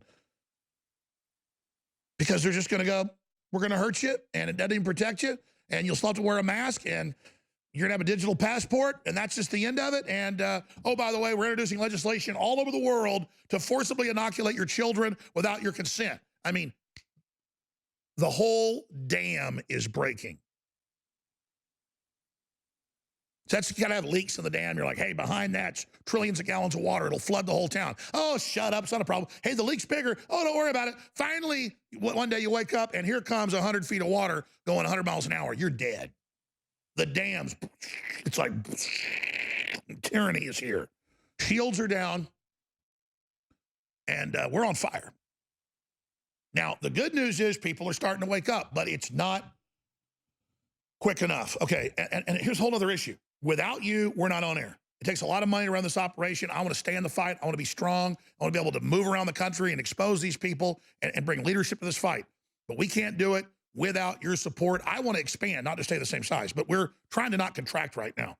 Go to InfoWarsStore.com, do your Christmas shopping, stand in defiance of the New World Order. Don't buy it from the big box stores. They're saying you're not essential. Don't buy it from the big Amazons. Go to InfoWarsStore.com. We have all the products that we have in stock, ready to ship to you. And promo code Patriot gives you an additional 10% off. Cyber Week specials will be just as big as the Christmas specials. We just basically have sales all the time now because people want them. And so we tend to sell more when we have a sale, but then it kind of evens out. But you won't buy unless there is a big sale. And so there's just sales all the time. But these are big sales with the promo code Patriot, an additional 10% off on top of the free shipping, the 30 to 60% off. And we've got, again, Prostagard, ladies and gentlemen. It's got all the vitamins and essential minerals, and then it's got the saw palmetto that's so good for your glands, not just good for men's prostates. It's back in stock, folks. I was like, why is Prostagard like our best seller? It's like, well, because it has everything you need in it. I'm like, oh.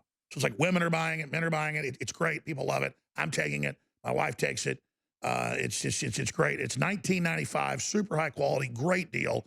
94% reviews at InfoWarsStore.com. And Alpha Power is back in stock as well. I've got some really big news that we already knew, but there's been a lawsuit in the EU filed over it. And they've got the medical studies. I was just looking over it, then I pulled up some of the previous ones of what they've done. Bill Gates says that if he does a really good job of vaccines, we can depopulate the planet. Remember those quotes? And that's been his whole family business and what all the big money's into. And we know the Gardasil shot ended up tagging women's ovaries, and it's been in mainstream news. It's attached to not just infertility in women, but all sorts of cancers and problems in the ovaries. And that's not a fun thing for the ladies. So very excruciating. And they've also added hormones to tetanus shots. The UN's been caught in India and in Kenya, on the continent of Africa and other areas, adding a hormone to the tetanus shots. Your body has an autoimmune response to the hormone as well that is only released during the second month of fertility or gestation of the Homo sapiens sapien in utero. And then it causes an autoimmune response for the body to attack the baby. So it's also a very painful process. And the women keep getting pregnant. That's a nice soft kill element to it. I saw the different studies, but usually a large percentage of the women end up dying because they're in the third world. So they keep getting pregnant and keep having this horrible autoimmune response where they lose their child. So it's also incredible torture. Another little loving gift from the Bill and Melinda Gates Foundation. And of course, they are the main funders of that. But it turns out that we've interviewed this guy many years ago. Turns out that Dr. Wolfgang Wudar, medical doctor, has filed this, and guess what they found? That the mRNA vaccines that Gates says is the one you've got to take. See, Trump wanted you to take the one that doesn't have the mRNA, which is actually a vaccine, still has problems, can be tainted, and can give you problems, cause an autoimmune response. And if you have other contaminants, your body will become allergic to those in many cases. While they grew on peanut protein starting in the 80s and 90s, the vaccines. And then, of course, people that took that got violently ill if they ever ingested peanuts because you have an autoimmune response to it. So notice they don't grow the vaccines anymore in the Petri type cuter, I guess they call it, of the peanut protein. But this, you know, the mRNA, it says it goes in and changes the protein of each cell in the body. That's called cancer. And it says here that it will attack that exact protein is associated with SARS-CoV family. And so that has the same protein as what's in the placenta. So your body will attack the placenta. And so the baby will never attach. I guess it's a little bit more humane than the tetanus way of doing it. So we're going to let my daughters wait till they're 18. And then my three daughters, one is 16, one is 12, one is 3. And we're going to say, would you like to be sterilized? That's up to you. If they want to be sterilized, they can go get their shot. God Almighty. This is a total violation of the Geneva Convention. This is a total violation of the Nuremberg Code, and this is war. And look, I don't want to start going around and killing people, okay? But I'm just telling everybody something. We have a duty to not put up with this and to get in these people's faces and say, look, you may think there's too many people, and in some areas there probably are, and there's some problems. But man, come on. You know, you got a bunch of kids, Bill Gates, so does Ted Turner, and you fly around in jet airplanes all day and you tell us that we need to start eating weeds and drinking sewage. Davos put that out last week. And that, you know, Obama goes to Africa and says you can't have a car and says you can't have air conditioning. We need to innovate out of this and industrialize these people, not sterilize them. But see, Bill Gates makes that joke with the mosquitoes at the TED Talk. He goes, there's no reason only Africans should be getting this and getting sick. I'm releasing these on you. They're doing this to us. It's the same vaccine. So I'm going to say it. Until my children are 18, and one of them is, over my dead body.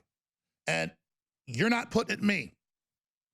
And so what does the health minister say? Head health minister in Canada? The head Gates man? You know, because Canada said they went under Gates's control. Australia's under Gates's control. The UK said 2 weeks ago, Boris Johnson, he said, we have the rotating chairmanship of the G7. We have the rotating chairmanship of the G7 this year, and I'm going to have Bill Gates in there in my position. He will be calling the shots as the shadow minister. Bill Gates will be in command of the G7 this year. I will follow his directives immediately. I mean, it's all the globalist takeover. And they're coming for us and saying, you won't have freedom to move around. That's the global social credit score. Remember what the Chinese minister said last year? We played the clip probably 50 times. He said, you won't be able to step 1/2 foot out front your house unless you have your digital passport. And now it's going to be a health passport. And they say, oh, even if you take the shots, you won't be able to travel. You will tell you when you can go out, where you can do. I mean, God almighty, this is the great leap. The great reset is the great leap forward 2.0. If you don't know what the great leap forward is, you better look it up. So here's the chief medical officer. Says Canadians who refuse vaccine won't have freedom to move around. Ontario's chief medical officer says that those who refuse to take the COVID vaccine won't have freedom to move around. Dr. David Williams. Here it is. But will you, as the chief medical officer of health, in any way make some sort of mandatory vaccination recommendation? So similar to all our immunization programs in the province of Ontario, and we have some special acts related to that, like the Immunization of School Pupils Act, etc. We can't force someone to take a vaccine. That's clear. And because we want to make sure that people say they only would want it. And we want to make sure we have all the information they need, as well as all the safety information, etc. What we can do is to say sometimes for access or ease in getting into certain settings, If you don't have vaccination, then you're not allowed into that setting without other protection and promote materials. So what may be mandatory is proof of immunization or vaccination with a proper product in order to have latitude and freedom to move around in certain, like to access into long-term care facilities or the hospital, different things, without wearing other types of form of personal protective equipment, etc. Same as with school attendance. It may be much like our other vaccines. We haven't gone there yet, but we would make it mandatory for access in, and sometimes being excluded if there's a risk or a hazard going on. So it's more of facility of movement and around that, not that someone is going to be forced to take it against their will. By the way, Bill Clinton's assistant has come out and said Bill Clinton was at Epstein Island with the little girls. Just wanted to mention that because Bill Clinton says, I'm going to take a vaccine. Oh, I'll do it on TV. If you believe they're going to take an mRNA vaccine that reprograms every cell in your body, I mean, the death, this is their move. I mean, they're not just going to sterilize you. You know that. You're dead. It'll take 5-10 years. And they've got binary things where they'll give you the next vaccine that triggers it. I mean, I've studied this, folks. You ever see the movie JFK? It's very accurate, Oliver Stone, where the whole CIA team that later kills Kennedy is down in New Orleans running a cancer research facility where they're injecting animals and humans with live cancer. Most cancer is viral, boys and girls. That's what warts are, is a cancer. That's all it is. It's a viral thing. Your immune system gives up to basically internal warts. That's what it is. They'll never tell you any of this stuff, okay? And that's how they do it. You think they're going to take that, you're crazy, because what it does is primes all of your reactive cells, not your corneas, not your eye cells, but the majority of cells in your body, including your brain. And you know what gives you Alzheimer's? It's proteins in the frickin' brain. I mean, listen, this is, again, if Hitler would have made a deal with Russia and been friends and given them medicine and had a scary virus that got out, he would have taken the world over. He didn't do it that way. He did it with army tanks and machine guns and fighter bombers. But this is all just, oh, wear your mask. Oh, now don't go out with that. Oh, here's this. You can't criticize it. Oh, we're going to. And then you read it, and here it is in the lawsuits with medical doctors laying it out. Look at this. Section 6, several vaccine candidates are expected to include the formation of humoral antibodies against spike proteins, SARS-CoV-2, and it goes through all the different types, which is derived from human androgens, retroviruses, and is responsible for the development of the placenta in mammals and humans, and is therefore an essential prerequisite for a successful pregnancy. It is also found in homogeneous form in the spike proteins of SARS viruses. If this were to be the case, would that then prevent the formation of the placenta, which would result in vaccinated women essentially becoming infertile? To my knowledge, Pfizer Biotech has yet to release any samples of written materials provided to patients to basically warn them of this and the specific fertility issues. And then I've got all the articles where they did it with the Gardasil shot too. God almighty. Coming up next segment, I'll get more into the lawsuit filed with the EU by medical doctors reporting on the fact that the mRNA vaccine will target the placenta protein that is the same protein they claim is in COVID-19. Yes, so you can't have the baby. Only Imperial stormtroopers are so precise. But last night, I decided, because other people were down there protesting the day before, to go down and protest Mayor Adler, who's on a private jet, big parties, not wearing masks, but saying our businesses should be shut down. And a guy was yelling at me and threatening me, going, hey, why don't you come down here? So I just went down there and got in his face a little. And I probably shouldn't have pulled at his mask, but I got a little emotional because, you know, he was taunting us. But, you know, here we are down there. Here's some of that footage, and we'll be right back with the latest on the sterilants in the vaccines. Mayor Adler! Mayor Adler! Mayor Adler! We know you're flying around on big tech private jets. We know you don't social distance. We know you don't wear a mask. And we know you're up there in the W trying to shut down the local economy for Jeff Bezos and Amazon and Google and Sundar Pichai to bankrupt all of us. All you make the biggest profits ever. You Mayor Adler are a criminal and have committed siege upon the people and are guilty for crimes against humanity. Arrest Mayor Adler! Arrest Mayor Adler! Arrest Mayor Adler! Arrest Mayor Adler! Arrest Mayor Adler! Arrest Mayor Adler! Arrest Adler! Arrest Adler! Arrest Adler! Billions are starving to death over this in the future. Billions have already died of starvation. But you see a guy that's big and you make a monkey face like, oh, look, he's muscular, he's strong. My attribute is I'm a coward and I'm a slave to the New World Order and I go along with the system. Look at this guy. That's why I'm so powerful. I love big tech running slave camps in China with 3 million people in death camps selling organs. I love Adler being a puppet of big tech.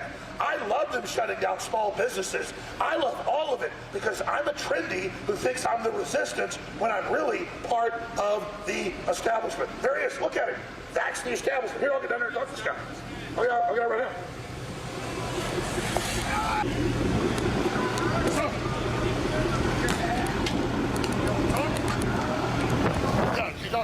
Can you tell us how it's funny that Apple runs death camps in China? Because you're a trendy liberal, right? And like, we're the bad guys. You know, Apple runs death camps. Adler locks everything down with big tech. Do you work for big tech? Are you part of the trendies? I'm the establishment. So, no, you are. So tell us, where do you work? What do you do? I work for Google. I'm the... Hey, oh, my God. Don't touch me. You work for Google? I'm the CEO of Google. Yeah. You work for Google? Don't touch you. I'm the CEO of Google. That's right. What you are is a coward. I'm the establishment. Yeah, no, you are the establishment. I am. So are you against Uyghur death camps in China? Yeah. Oh, you are? Yeah. Your company supports it. Your company supports it. So you're against Apple, huh? You against Google? Hey, whoa, man, who made that cell phone? Actually not a slave made that cell phone. You can't admit that because you're a bastard. That's what you are. You're weak. I think leftist. I bet you love the censorship, don't you? You can run away all you want. You can lie. Funny. You can lie. There is no ad hominem. He's weak. Yeah, He's but you're a weak laughing man. at us. You're a weak You're man. laughing at us when the mayor exempts himself of the rules and the business are going bankrupt. Think it's a joke? We're under attack. We're under siege. This ain't a game. Governor Abbott! Governor Abbott! Governor Abbott! Now a top German court has come out and said the PCR test is 96% fake. Almost all the COVID tests are fake. The hysteria is fake. Governor Abbott, COVID-19 is a psychological warfare weapon as part of the Great Reset to shut down the U.S. economy. Klaus Schwab of the Davos Group has admitted that COVID-19 is not a threat and is a psychological warfare weapon to shut down the U.S. economy. Governor Abbott, come out against the COVID-19 hoax. Save the Republic. Don't be part of the Great Reset. We'll be back. Stay with us and stay in attack formation. Welcome back. I'm your host, Alex Jones. And a lawsuit's been filed by prestigious doctors in Europe laying out the fact that the mRNA vaccine attacks the same protein that is in a woman's placenta. Well, there you go. Just like the Gardasil shot, they now confirm, attacks women's ovaries. Incredible. But they don't study it for that. Oh, they've rushed it. They've rushed it and didn't do animal trials. Just, turns out the big MNR vaccine they have was developed in 2 days in January. Yeah, right. It was developed years ago. We found all the patents. Here's the articles. Here's the lawsuit. Doing a big report on this afternoon for Infowars.com. Look at it for yourself. And then here's some of the background. HPV vaccine linked to soaring infertility. Tetanus vaccine laced with anti-fertility. Violates the Nuremberg Code. Violates the Geneva Convention. This is all criminal activity. And the chief medical officer of Canada says you're not going to be able to leave your house or basically have a job unless you take the vaccines. He says that's not forced. You can just starve to death. Oh, but they have liability protection when you get sick from it or get sterilized. And they're introducing bills in the United States and other countries to allow forced vaccination of children without parental or child's consent. These are fighting words, ladies and gentlemen. This is the scam they're running. And they're coming out with their new COVID-19 vaccine cards. They go, well, these are just in case businesses want to ask for them, even though they admit many people can't take vaccines because they have autoimmune problems. I mean, the denial that vaccines ever hurt people is just like saying, again, the sky isn't blue. But here's Obama saying that he might take it in public. And then now Bill Clinton, who's now been confirmed was at Epstein Island with little kids, that just came out yesterday. Bill Clinton said, I'll take it too. And so did George W., who's such a drug addict and lunatic, he can hardly even tie his shoelaces. So if you believe they're really going to take the shot, I've got a bridge in Brooklyn, New York I want to sell to you. I got some oceanfront property in Arizona as well. And from my front porch, you can see the sea. Here is what Obama had to say. I promise you that when it's then made for people who are less at risk, I will be taking it, and you know, I may end up taking it on TV or having it filmed just so that people know that I trust this science. Okay. And what I don't trust is getting COVID. Yeah, right. All these warmongering, horrible. He bragged about, I killed a lot of innocent people with drone strikes last week. I never even played the clip. There is a clip of it. He's like, yeah, I killed a lot of innocent people. It's worth collateral damage. Notice here, like, oh, well, third world populations need it first, and black people. Because black people die of COVID more. You mean because you didn't get any sunshine? You didn't get any D3, and black folks need more sun than white folks? Because your skin doesn't absorb the sun. It basically, your melanin blocks it. He didn't tell you that. He just said, oh, it's for black people. Because you're not going to be having any more kids after this. I mean, this is sick, man. This is sick. But it's Barack. It's your black president. Coming with that needle. He loves you. Oh, he just cares about you so much. You try to tell Black Lives Matter idiots that, they'll attack you. It's unbelievable. And it goes on and on and on from there. What do you think of the new COVID vaccination cards that were just revealed to the public? Michael Snyder asked. What do I think? We knew it was all coming. Bush and Clinton vowed to join Obama in televised COVID vaccination. Former Clinton chief aide Bill Clinton went to Epstein Pedo Island. Of course he did. Biden to launch Mask Up for 100 days as the cult leader. Yeah. Cuomo alleges the Trump administration created the cynicism around the vaccine. Trump asked his officials, they said, sir, it'll be ready by the fall. He's already had it ready. Trump said, okay, it's ready. They went, oh, he's lying. Now that they claim Biden's the president, they go, oh, we do have it. And it's totally safe. And then they blame Trump saying it's not safe. Remember just a month ago, Cuomo said, Trump is insane. The vaccine's dangerous. Don't take it. Kamala Harris said on TV, I wouldn't take it because Trump's recommending it because they wanted the credit for it, thinking you have no memory. Once they put Biden in, oh, yeah, you should take it. And now they say it's Trump that did that. Wow, that is some BS. But don't worry, L.A. imposes toughest lockdown yet. And they've caught the mayor and the chief manager of the city and the governor all flying around, no mask, it's all fake. Hell, their businesses are exempt. UK police patrolling pubs, throwing out customers for eating scotched eggs. That's right, no drinking allowed, and if we catch you even with an egg that has flavoring of whiskey, we're arresting you. Yes, but the Muslims can run sex rings with your kidnapped daughters, it's fine. Pfizer CEO not certain their vaccine stops transmission of COVID as companies jab approved in the UK and evaluated in the US. Oh, so it's not even work? That's okay. It's all right. If you criticize that, Twitter or Facebook will ban you because you're not an authoritative person. You know, your kid has a convulsion taking a vaccine, or your brother dies, they take a flu shot, happens all the time. It's like, well, okay, you're not authoritative, okay? You can't talk about how something kills your family. Isn't that just precious? So precious. LA residents are ordered to stay in their homes. I told you lockdowns coming years ago, using a virus as the pretext to bring in martial law, forced inoculation, and digital tracking systems on your phones. People are like, how did Jones know it? They said they'd do it in Operation Lockstep 10 years ago.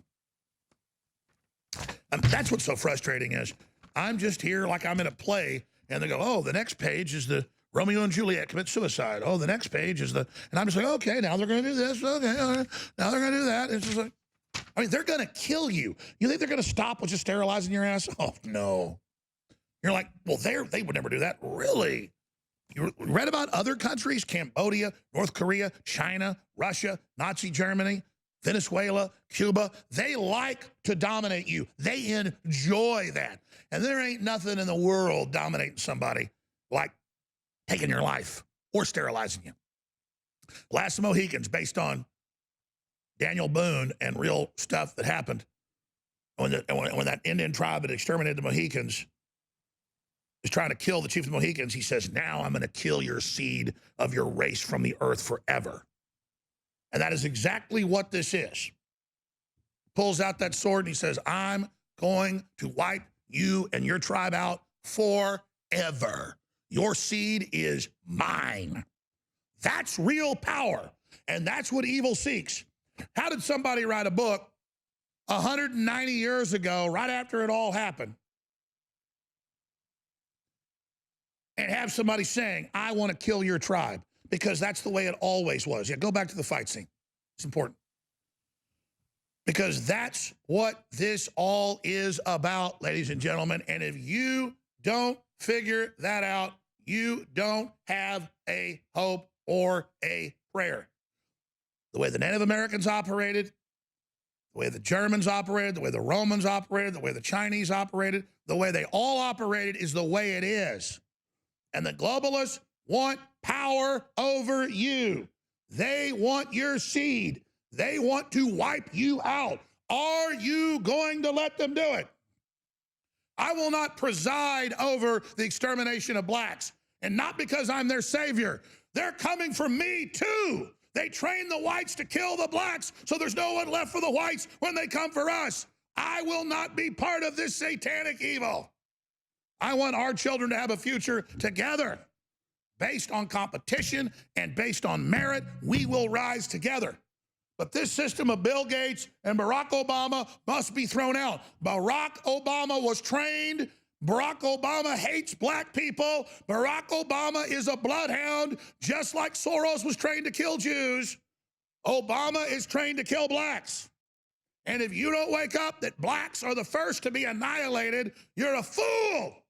And I demand, no matter what color you are, to wake up to that fact and to say, no, we will deploy energy and systems to the world, and then people will have 2 children. That's how it works. We will not sterilize people and murder them, not without a fight.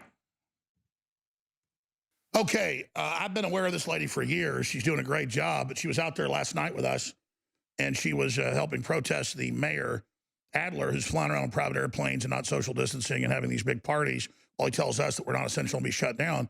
And I was reminded of the fact that she got arrested the day before the election as an official GOP poll watcher. She's a lawyer in great standing. She's a civil litigator and currently a general counsel. She advises pro bono for parental rights and families and is a grassroots activist for legislation to protect children, flacktexasstrong.com. And she won the primary. She was slated to win ahead, and then magically all of the skullduggery was engaged in. And then even the local, we'll play this piece coming up next segment, KXAN, even local TV admitted it was BS, and she got hidden video of what was going on. So again, it's not just Georgia, it's not just Pennsylvania, it's not just all these battlegrounds, it's these blue cities inside red states are just as bad. And I know famously the county clerk's been caught in scandal after scandal. I challenged her and stuff like 20 years ago, the county commissioners, and they found fraud, but said we're going to still certify. So that's how this works. So in a nutshell, we'll get into all the details. Again, the same exact paradigm we see around the country, you saw right here in the blue cesspit that is Austin. That's correct. That's correct. So I led in the primary in March. As everybody knows, the runoff got delayed until July. I was expected to win by pretty much everyone, of course, including me. And then the mail-in votes came in 55-45. The early votes came in 55-45. And all the precincts came in 55-45%, with me losing by 10%. And that seemed like a statistical anomaly. And so I reached out to Laura Presley, who works on election integrity in Texas, and we started reviewing the audit logs and found that in the July election in Travis County, they deleted all of our election day ballots, recreated 4 new USBs, and then reloaded all of those ballots for a 1:30 a.m. tally. So they are fixing our elections. They are working with and inclusion with the vendor, ES&S. So there's a lot of publicity out there that Dominion is the only fraudulent electronic voting machines. That's not true.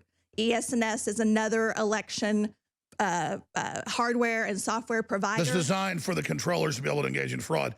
And let's not forget, LBJ was based in Austin. He famously stole his way into Congress here and in surrounding areas. So this Central Texas is as bad as Chicago or as areas of Pennsylvania. Let's be clear. Correct. And honestly, because now I do work on election integrity, I have people from all over the state of Texas who report similar fraudulent activity in their counties. Harris County is a cesspool, Dallas County is a cesspool, and Travis County is one of the worst. And so we have to address election integrity in Texas before they do turn it blue, and that is the objective, the long-term objective. And we are incrementally losing by not addressing it. So November 2nd, I was appointed by the Travis County Republican Party to be a watcher. I went in with my camera, but I also wore a body cam and started taking pictures. She was illegally processing our votes again. I called 911. The sheriff showed up. The sheriff was unclear about his jurisdiction and what he was able to do, so he chose to do nothing. At that point, they found out that I was taking pictures because I was calling the media. And they accused me of criminal trespass, and I was arrested, went to jail for 24 hours. It was very unpleasant. Even though under state law, you're a lawyer, let's be clear. I've looked at it. They violated the law kicking you out. Well, I don't know. I mean, they asked me to leave, and I refused to leave. So I mean, under the law, you were by this party. You're supposed to be there. Correct. I had a certification to be there, and in my opinion, my defense would be public necessity, that I was exposing illegal activity that was affecting all of the voters. Well, sure, exactly. You can have a rule against video cameras and stuff at a polling place, but if somebody's murdering somebody, you got to videotape it. Correct. That's an overriding whistleblower thing. Correct. So once I got arrested, the AG, who had known about the fraud and the illegal activity that's happening in Travis County since at least September, if not before, in November, the AG in Texas finally opened a case to investigate the Travis County clerk. And that's going on right now. However, so I should have started that. You got arrested, but it helped trigger the fact that she's under investigation. Correct. However, although I'm excited about an investigation, the election for City Council District 6 and 10 started Wednesday. And so here we are underway in another election that she is going to be allowed to steal. Just like the special election with the Secretary of State in Georgia with the mail-in ballots again. Yes. It's incredible. But just tell the viewers, because people are like, oh, okay, Austin, Texas. It's the same thing, because there's video. We're going to play the newscast coming up. I mean, you've got photos of this. It looks like the same stuff we're seeing in Georgia and other areas. You caught them here. So how are they violating the law? Well, there is a law that you are not allowed to obstruct poll watchers. It's a Class A misdemeanor. So in Travis County, they forced all of the poll watchers, Democrats and Republicans, to stand outside of the room, behind a wall, behind a glass window. And every time we would tap on the window to ask them a question, because we're 20 feet away from the ballots, there's no way that. And again, Project Veritas got them on tape in Michigan saying, we're going to use COVID as an excuse to not let them watch. And it's the same thing here. 100%. And I went as a volunteer attorney up to Wisconsin. They're doing the same thing in Wisconsin during the recount. I should have pointed that out. You've been all over the country. You're kicking ass. Yes, because I like to see it for myself. I don't believe the media. Well, you're being robbed. The most basic rights being robbed. You're pissed. Right. And I don't believe the media narrative. And I want all people to push back against the narrative. Go see it for yourself. If you have an opportunity to volunteer as a poll watcher, you should go. And by the way, these operatives know what they're doing. I mean, they act so creepy when they're doing it. Have you seen the Georgia footage where they're literally like close it and pull out the bags and they're like shoving them in? And Well, I mean, they may be doing things covertly, but they're also doing things overtly. So when I was in Wisconsin and in Travis County, they are hostile about it. They will call you violent. They will bully you into submission so that they can continue their illegal activity. Oh, that was the testimony all over the country. They would just throw people out. Yes, they'll threaten to throw you out. They'll tell you that your knees are over the line, that you're reaching over the line, that if you knock on the window, you're acting violently. It's bullying, and if we allow ourselves to be bullied, then we're just living under tyranny. We're never. And that's what big tech and big media, they're the bullies. They are the bullies. Well, and the Democrat Party, and I hate to characterize the whole Democrat Party, but they really have rotted from the head down. Yeah. It's unfortunate, but I do want Travis County voters to understand that even Democrat moderates are being robbed of their vote. That socialist, communist candidates. Oh, that's what Soros. Yeah, the deep state wants the very radicals in. They want the radicals in, and that is who is being advanced. Jose Garza, Prop A, even is a way for. Yeah, no one wanted these giant trains and all this crap, and nobody wanted a George Soros, guy to be the head law enforcement person. Correct. So, for folks that don't know, tell them who they're putting in here in Austin. Well, they're putting in, I mean, people ask me who's going to win the election. They asked me before the November election. I said, tell me who the most socialist communist candidate is on the ballot. That's who's going to win. And that's who's going to win this week, too. On December 15th, when we get the results, it's going to be Jimmy Flanagan and Alter, because they're the more socialist candidates over Jennifer Verdon and Mackenzie Kelly, period. It has nothing to do with got all the big money all over the country. The commies are taking over. George Soros. We'll be right back. Talk about stopping it. Well, we got a firecracker here, Jennifer Fleck, TexasStrong.com. She was saying she's not going to run again, even though she almost won, until the fraud stops. I've known Travis County doesn't have free elections forever. I mean, we've seen it with the county clerk before. It's incredible. But Jennifer, we've got this newscast about you being arrested, which is a red badge of courage. Very, very great what you did. Now there's a criminal investigation of what's happening with all this. You were in the right when you were exposing it. But big picture, this seems to be the end of the age of innocence, at least. All this confirmed, handoffs of USBs and pulling out suitcases when they claim that the polling place or the counting center is closed. I mean, this is epic stuff. And the mainstream media going, none of it exists. Nothing's happening. Nothing's going on. This is not true. This is Georgia. Look at this handoff. I mean, that's the daughter with the mother that's, counting the votes. She's the one that brought them in. Then we got all these handoffs and all the rest of it. I mean, this is just incredible. Wow. And, of course, we know that's what happened is they take votes off. They go change them, bring them back in the central tabulation area. That's exactly what happens. Well, Trump's a Nazi. He deserves to have the election stolen from him, right? No. So, Jennifer, I want to give this newscast, but what are other big points you want to impart to people? Well, I want Travis County voters and I want Texas voters to wake up and understand that this isn't just happening in swing states. This is happening in Texas. I think we should demand that the Attorney General in Texas do his job. Under the code, he's the only one that has jurisdiction to enforce election crimes or enforce prosecution of election crimes. And we should be asking and demanding, the voters should be asking and demanding a hearing, an in-person hearing, like they're having in Pennsylvania and Michigan and Arizona, where Texas citizens can come in and testify as to the fraud that's happening in their county. That's right. And we're seeing more and more of these legislatures in the swing states. A swing state's a state the Democrats are taking over. Right. And they're in the process of Texas. We need to get going on this. We need to nip this in the bud now.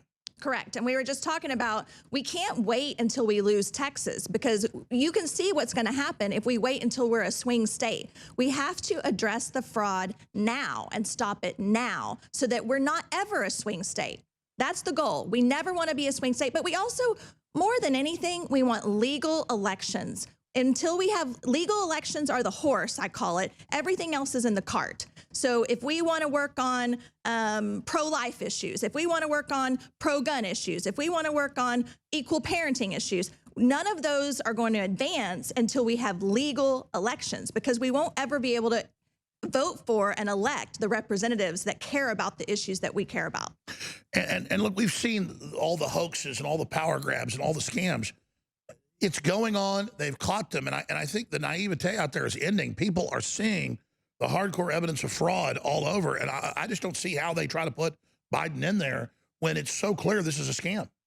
I agree it's a scam, but sometimes I think things have to get worse before they'll get better. There still are too many people who aren't paying attention. There's still too many people who are still watching mainstream media or who aren't informing and educating themselves at all. I had a voter who worked for me, who helped me on my campaign. And when I went back to her and asked her to help me prove that my election was fraudulent, she said, I can't. I just believe in elections still. I want to believe that the system worked. So they worship the naivete. Yes. But then she texted me just a week ago after all of this is unraveling. She texted me a week ago and she said, I'm so sorry.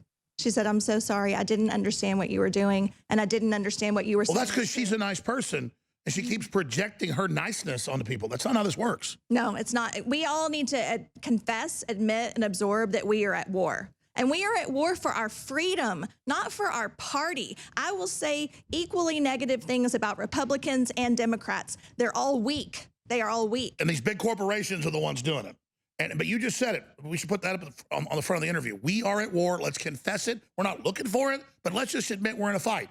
Are we going to give up, or are we going to fight back? And listen, fighting back's the easy way, folks. Giving in to tyranny makes it worse. I agree. And until, I go out without a mask. I go out and I usually wear a shirt that has, a saying or words on it where people know I'm inviting a fight.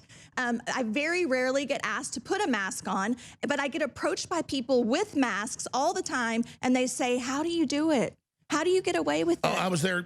I was at my dentist this morning. He goes, I kind of thought you might have been wrong, but now we all know nobody really got sick. It's all made up. I've looked at the statistics. I was reading how the vaccine's actually killing people on the test, and they're covering it up. And now I'm like, well, okay, you're a medical doctor. Tell folks. And he goes, I am. Yeah. So it's just coming down to the fact of we have to stop projecting our goodness onto this evil. It's not. It's evil. We've put up with it. It's grown. It's out of control. Here's that one of the newscasts I thought was overall actually pretty fair with what happened to you being arrested the day before the election, witnessing the massive scam that was ongoing. Here it is.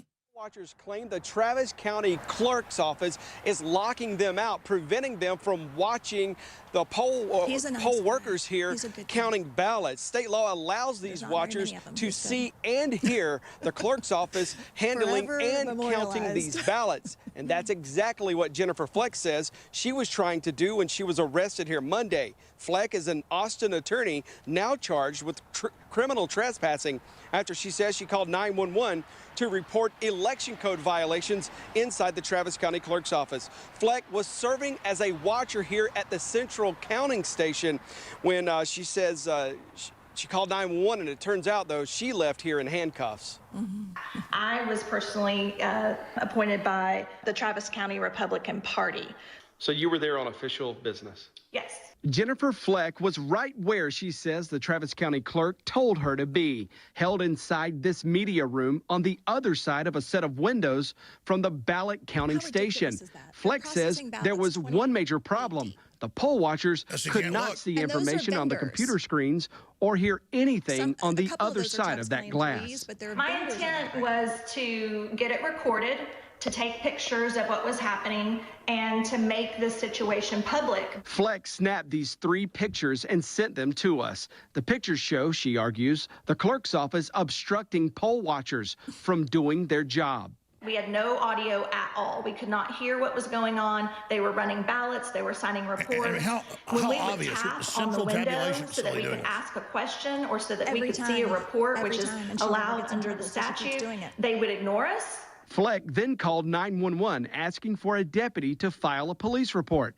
When the deputy arrived, the clerk's office found out Fleck had taken pictures and told her to leave. The other poll watchers were objecting to one poll watcher's behavior. She's wearing a mask. She's a bandit. She's been known as the Queen of Texas of Travis County for 25 years. She's been in office since 1987. She administers her own elections. Fleck admits she violated the poll watcher agreement that prohibits any recordings, and she's ready to face the consequences. What made you decide to take that step to record this?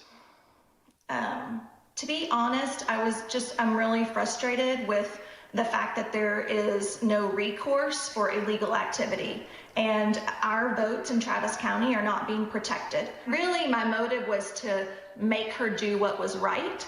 That didn't turn out. Travis County's clerk declined our request for an interview about the arrest, but during her post-election press conference, she said, Poll watchers are always welcome because they do a good job of sending the word out to everybody else that the procedures here and election law are being followed. Flex says her recording will prove her allegations, but her camera is still held by the Travis County Sheriff's Office. Wow. If they have nothing to hide, then let us in. Let us do our job. Let us do what we're supposed to do under the code. Right now. They say that they want to be transparent, but nothing about that process was transparent. Yeah, they don't want it during the election, people to see the truth. Wow, so truly shameful, truly, truly shameful. And they know what they're doing. They run the show now. Yes, they do. And the fraud is seeping out as other county officials see that the county clerk in Dallas and Travis and Harris are getting away with what they're doing. It's seeping out into our smaller counties like Williamson County and Hayes County are having the same kinds of problems because if you can get away with committing a crime, why not just keep doing it? Nobody's holding them accountable. All because the public's told by mainstream media none of it exists, even though there's mountains of evidence. Wow. We'll be right back with Jennifer Fleck. I'm Alex Jones with Infowars.com. It's Friday. Well, it's being reported by CBS News and Fortune that they hit the next level. The L.A. mayor has banned walking. How about breathing next? That'll stop the COVID problem. Los Angeles, new COVID lockdown bans most walking and use of public transport. See, that's how tyrants move the Overton window, like, oh, you don't like staying in your house? How about you don't go outside? That's like Spain. So we're just being shown Australia, shown Spain, and being walked into this. Jennifer Fleck, you're a constitutional lawyer, a patriot. There's Admiral Atbar from Return of the Jedi. Launched the attack on the second Death Star. Did you know that? It's quite a commander, but no. I mean, this is obviously mind control. It's brainwashing. It's all being done. It's insane.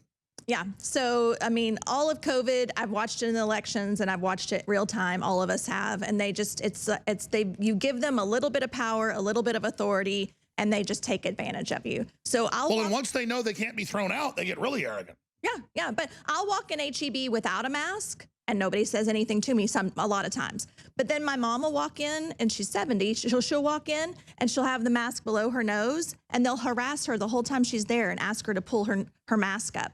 And it just makes me so mad because they will take advantage of our freedoms if you allow it to happen. That's right. Well, you're wearing a business suit. You look like you're kind of in charge. So they pick on kids. They pick on old people. And it's all these minions virtue signaling when they're not helping anybody. It's all a fraud. It is all a fraud. It's all a fraud. And I'm always asking, like, if we have plexiglass between the two, you and I mean, do I need to put a mask on? No, it's all to remind you that you're bad and you're dirty. But again, let's stop walking. See, before, go out, exercise, enjoy yourself. But now, like the UK, like Australia, like Spain, oh, wait, you can't even go outside now. They want to see what we'll do. They want to see what they can get away with. It's truly sick. That's right. And most people think, well, just wear the mask. What's the big deal? You know, it doesn't really infringe on your freedoms. I'm like, that's not the goal. Do you understand? That is not. It's that you're dirty, you're bad. I mean, give me your view on this, because we know it's a UN global government reset, collapse the economy. But how do you think it's going for them?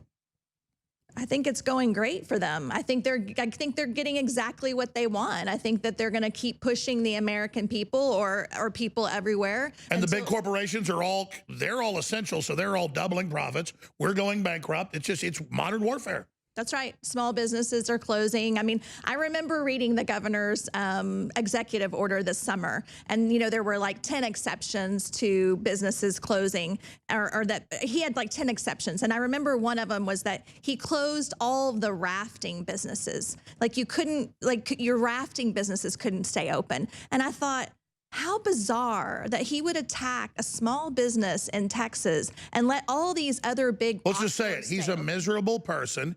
He can't, I'm sorry, he's a handicap. He can't go rafting. He doesn't want you to. Right. And we don't have to wear a mask when we're swimming. And for some reason, that also really bothered me. I'm like, what attorney wants to actually spend ink saying that we don't have to. I was about to say, it's not that all lawyers are bad, but the nanny state ones are. Get rid of swimming pools, get rid of diving boards, get rid of merry-go-rounds. This is the new thing where we've got to keep you in your house so you're never in danger again, because there's always liability. We just buy into it.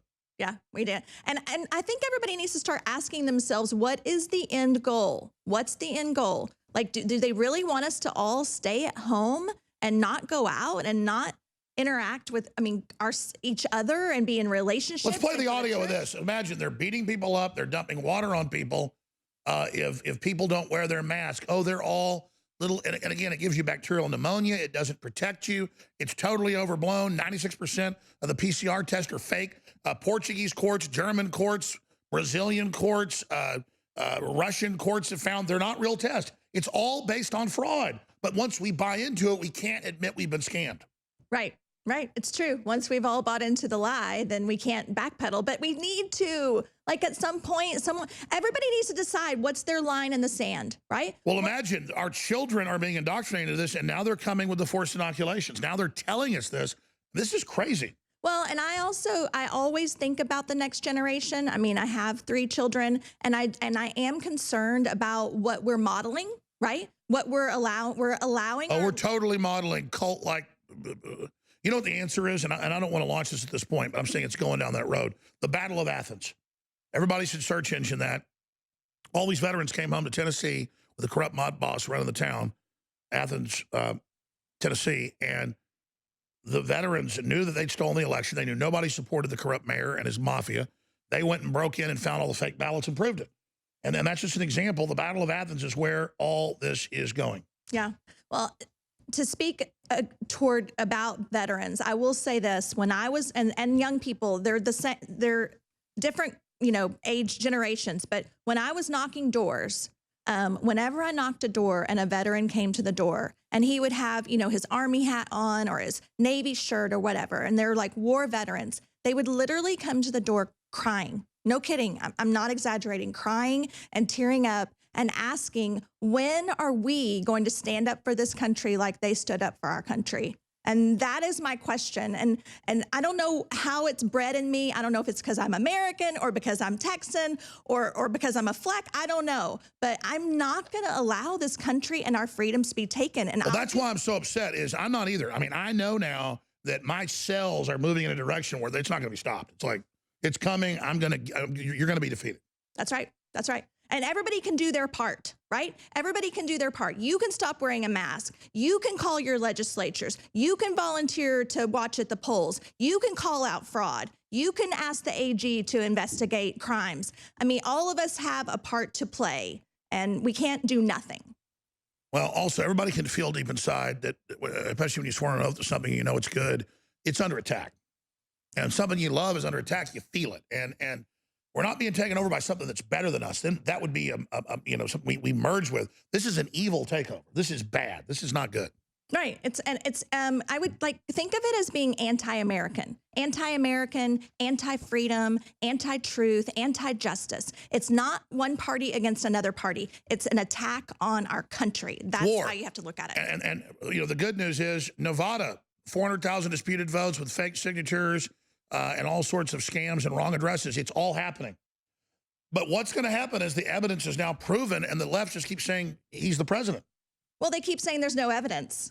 Like, that's what the media keeps saying. There's no evidence. And I don't know how they define evidence. Like, evidence is, like, I watched all the hearings with the witnesses across the states, and they said, I've sworn under oath that I will go to jail if I'm not telling the truth. That is evidence. An affidavit is evidence. Voters that But now we have all the footage of, okay, we closed the polling place, we closed the counting center, and out come the briefcases, and they're cramming them in. Out come the suitcases. I mean, this is ridiculous. So how do people get involved in the fight, Jennifer Fleck? FleckTexasStrong.com. Everybody should be fighting. I agree with you. That's why we had you in here. It's not just these battlegrounds. It's all the states that are about to flip and take over. This is happening everywhere.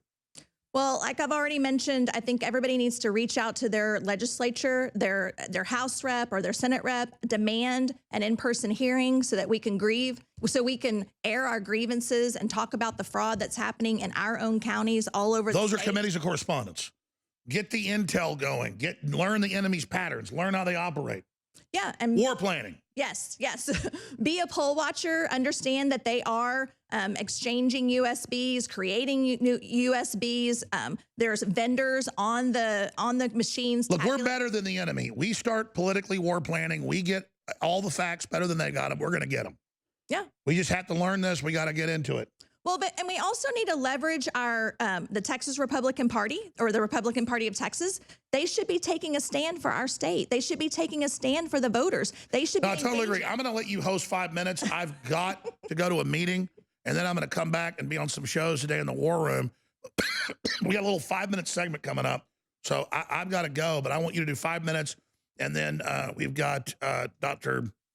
Nick Begich taking over. We're going to air my Shanghai election piece that's so important that John Bound put out at 6 after, and then things will be taken over by Dr. Nick Begich. But I want to really appreciate you, Jennifer, and I appreciate you coming out. Fleck, TexasStrong.com. Remember, listeners, the way we override the globalists is you tell people about band.video and Infowars.com, and that the truth's there, and that America's fighting back, and that our greatest hour is yet to come. We've only begun to fight, and get the products at InfoWarsStore.com. We had to build a satellite uplinks, the radio uplinks, the infrastructure, everything ahead of the deplatforming. I knew it was coming, and I told you it was. I study the enemy. We're here now. We're going to become more important as the shutdown happens everywhere. It's going to be some dark hours ahead, but if you finance us and get great products at the same time at InfoWarsStore.com, use promo code PATRIOT. Only got a few days left of that. It ends on Monday. Additional 10% off the already giant sales of 30 to 60% off and free shipping. Promo code PATRIOT at checkout, additional 10% off. Sign up for auto ship, cancel for free anytime. Additional 10% off on the next order. Things like fish oil or different vitamins and minerals. InfoWarsStore.com. Hour number 4, straight ahead. Stay with us. Hi, everybody. Welcome back to InfoWars. My name is Jennifer Fleck. I was a guest on Alex's show this afternoon, and he invited me to come back and speak for about 5 more minutes about what voters can do in Texas in order to get election integrity and work on election integrity. As I've said earlier, just because Texas is not a swing state does not mean that our elections are not being stolen. And so I know that stolen might sound like a radicalized word, but I have experienced it myself. I've looked at audit logs. I've been there in person. I know that it's happening. And so trust me when I say that we are experiencing election fraud. And it's not just happening in Travis County. It's happening in Hayes County. It's happening in Williamson County, in Dallas County, in Harris County, and in Bexar County. And I have people from even the smaller counties, Port Aransas County and Gillespie County, who reach out to me and say they showed up to vote and they were told they had already voted. Or they showed up to vote and the candidates that were supposed to be on their ballot weren't on their ballot. They had the wrong ballot style. That's happening in Williamson County. And those things do affect races. And so we have to do something about it. We cannot wait until we've lost our state. We have to do something about it now. We have to be proactive and we have to be patriots. That's what we need to be. Patriots, Texans, fighters, people who are willing to sacrifice for liberty, justice, and truth. So things that we can all do. So I would recommend that you reach out to Colonel Allen West. He's the Texas Republican Party chair.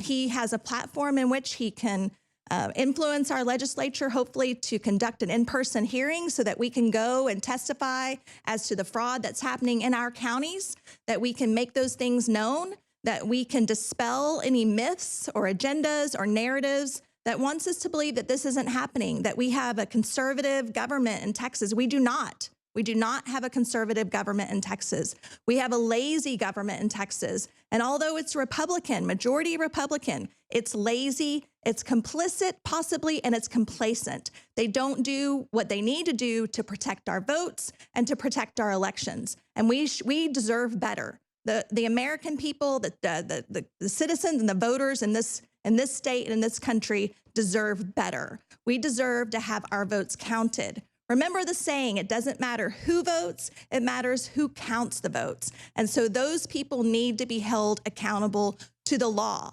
So we have great election law in Texas. It could be stronger, but it's not terrible if you read it. However, it's not followed. Many of the county officials across the state just don't follow Texas law. And the only person with jurisdiction to prosecute those crimes is our AG. And so AG Paxton needs to step up. He needs to step up. He needs to investigate these crimes that are being alleged, and he needs to do something about it. Remove these people. In Travis County, obstructing poll watchers, which didn't just happen in Travis County, it also happened in Harris County, is a Class A misdemeanor. You can go to jail for 1 year for obstructing poll watchers. That needs to happen. Because you know what? When it happens once, when one Travis County official goes to jail for a year or more, then guess what? It puts the fear into other officials across the state. And hopefully, prayerfully, they stop breaking the law. They stop cheating the voters. And we can get our state back. I ask every day I say, Lord, what do we need to do to get our state back? What do we need to do? What do we need to do to make people do their job?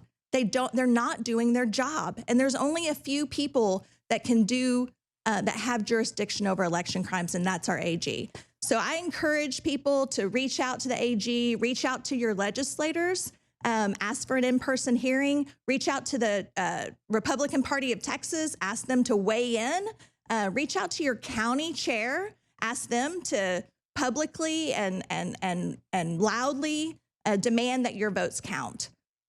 Thank you. The globalists are trying to censor what you can see and what you can share. Don't let them win. Go to our emergency election newsletter at Infowars.com/newsletter. Sign up for free and get intel they don't want you to have, and then share it. Infowars.com/newsletter. It's time to override the censors and get the truth out. The SEC documents shining a blinding light on the architects of the 2020 election fraud are available for anyone to see, but the mainstream media won't touch it with a 10-foot pole. It would be career suicide. Conspiracy theories have exploded online during the pandemic and in the days leading up to the election. Researchers say voters are being bombarded with false narratives intended to cause fear and disorder. Election interference and targeted disinformation campaigns on voter fraud are a real threat in the upcoming U.S. election. Voter fraud is extremely rare in the United States. That's what all the experts say. That's what all the historical studies show. Barr encouraged federal prosecutors to pursue what he called substantial allegations of voter fraud, even though there was no evidence of such in this election. You know, voter fraud is a lot like Al Capone's vault. Lots of hype, but not much, actually in there. And everyone knows Congress is a useless theatrical husk of its former founding father idealistic self. Those documents detail a $400 million acquisition of the Dominion Software Company by the Communist Chinese via the Swiss company UBS through a U.S. private equity group known as Staple Street Capital, which ultimately leads to the nefarious multinational Carlyle Group. The Carlyle Group personifies Eisenhower's ominous warning. In the councils of government, we must guard against the acquisition of unwarranted influence, whether sought or unsought, by the military-industrial complex. The Carlyle Group was founded in 1987 at the Carlyle Hotel in New York City by Bill Conway, Daniel D'Aniello, and David Rubenstein. The Carlyle Group operates out of the District of Corruption in our nation's capital with 31 offices on 6 continents, occupying a unique reality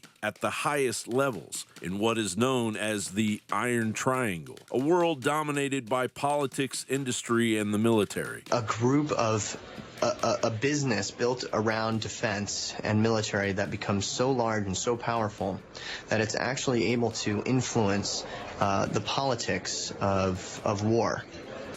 At my direction, elements of the 82nd Airborne Division, as well as key units of the United States Air Force, are arriving today to take up defensive positions in Saudi Arabia. The Carlyle Group pioneered the shadowy world of conflict of interest disguised as nepotism as a means to broker deals with foreign interests. I have said that it's the worst kind of conflict of interest, particularly when your son is the President of the United States. So while Junior is talking to heads of state about war and other weighty matters, Papa is talking to them or having conversations with them about Carlyle, and it's just, I find it disgusting.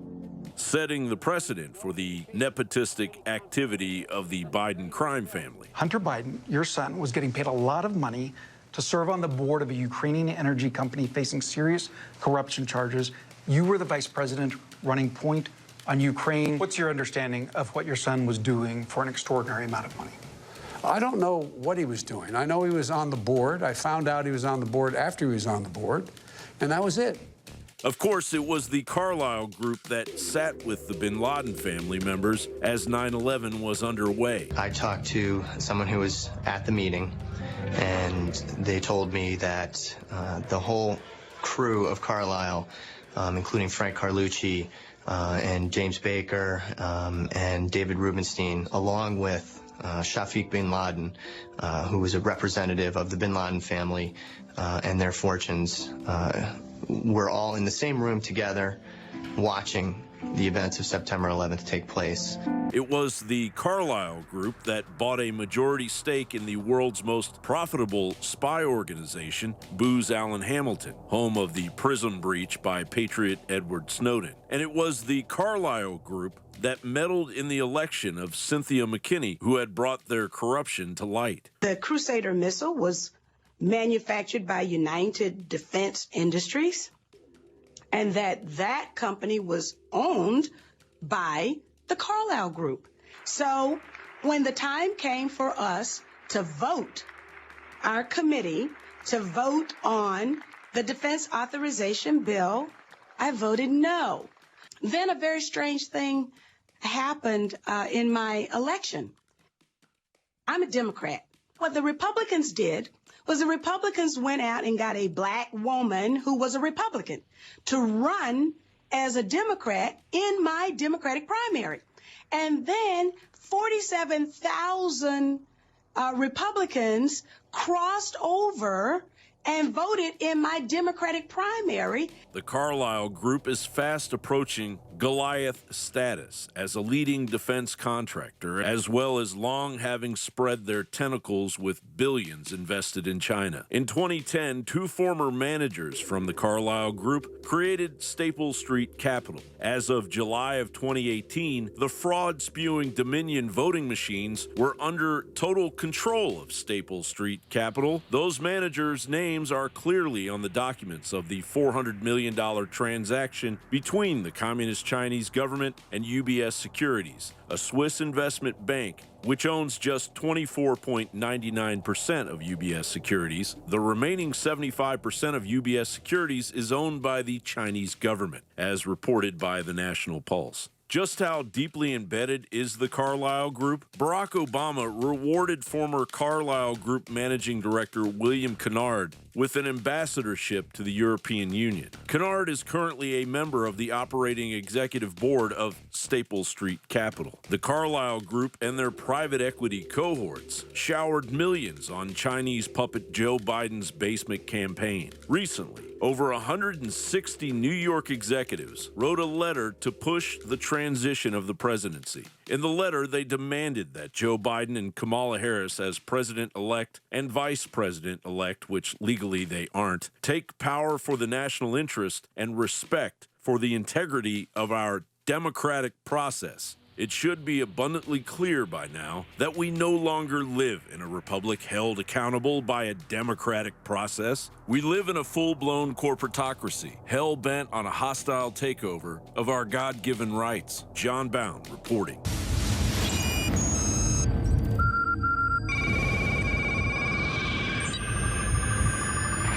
Unreal. Unreal.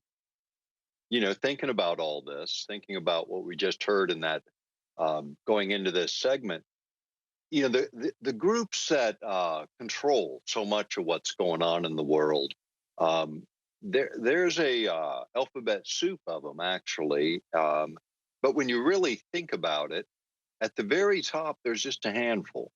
And, you know, this week I had, like every week, I have a lot of pretty interesting conversations.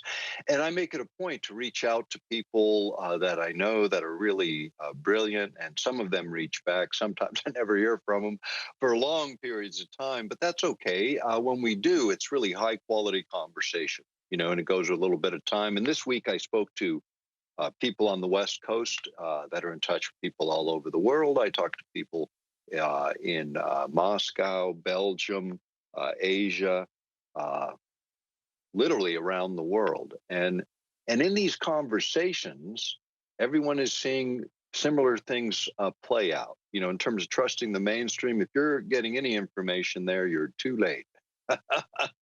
I mean, way too late, because it's the propaganda feed after the fact. And the military-industrial complex that was being alluded to in that last segment. We're talking about money and power. We're talking about trillions. The information, communication, transportation industries, the defense industries, the pharmaceutical industries, the big ones that have billions and billions of consumers, and the governments with billions and billions of taxpayers, and the corporations riding for free through the world, and the nonprofits, their voices of goodness, riding for free on the backs of every human being on the planet. This is Dr. Nick Begich. We're going to be right back, right after these really, really important messages to keep this network going. Pay attention. We'll be right back. And welcome back, and thanks for being here. I always forget to mention my own website, earthpulse.com, EARTHPULSE,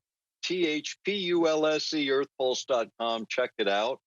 When you look at books or videos there, it clicks you straight into the InfoWars store, and that's where all of that stuff is. So it's just a link, but you can get right into my information, some of the things I have there. Also, you can look at sort of the back shows of what we've done here on the InfoWars.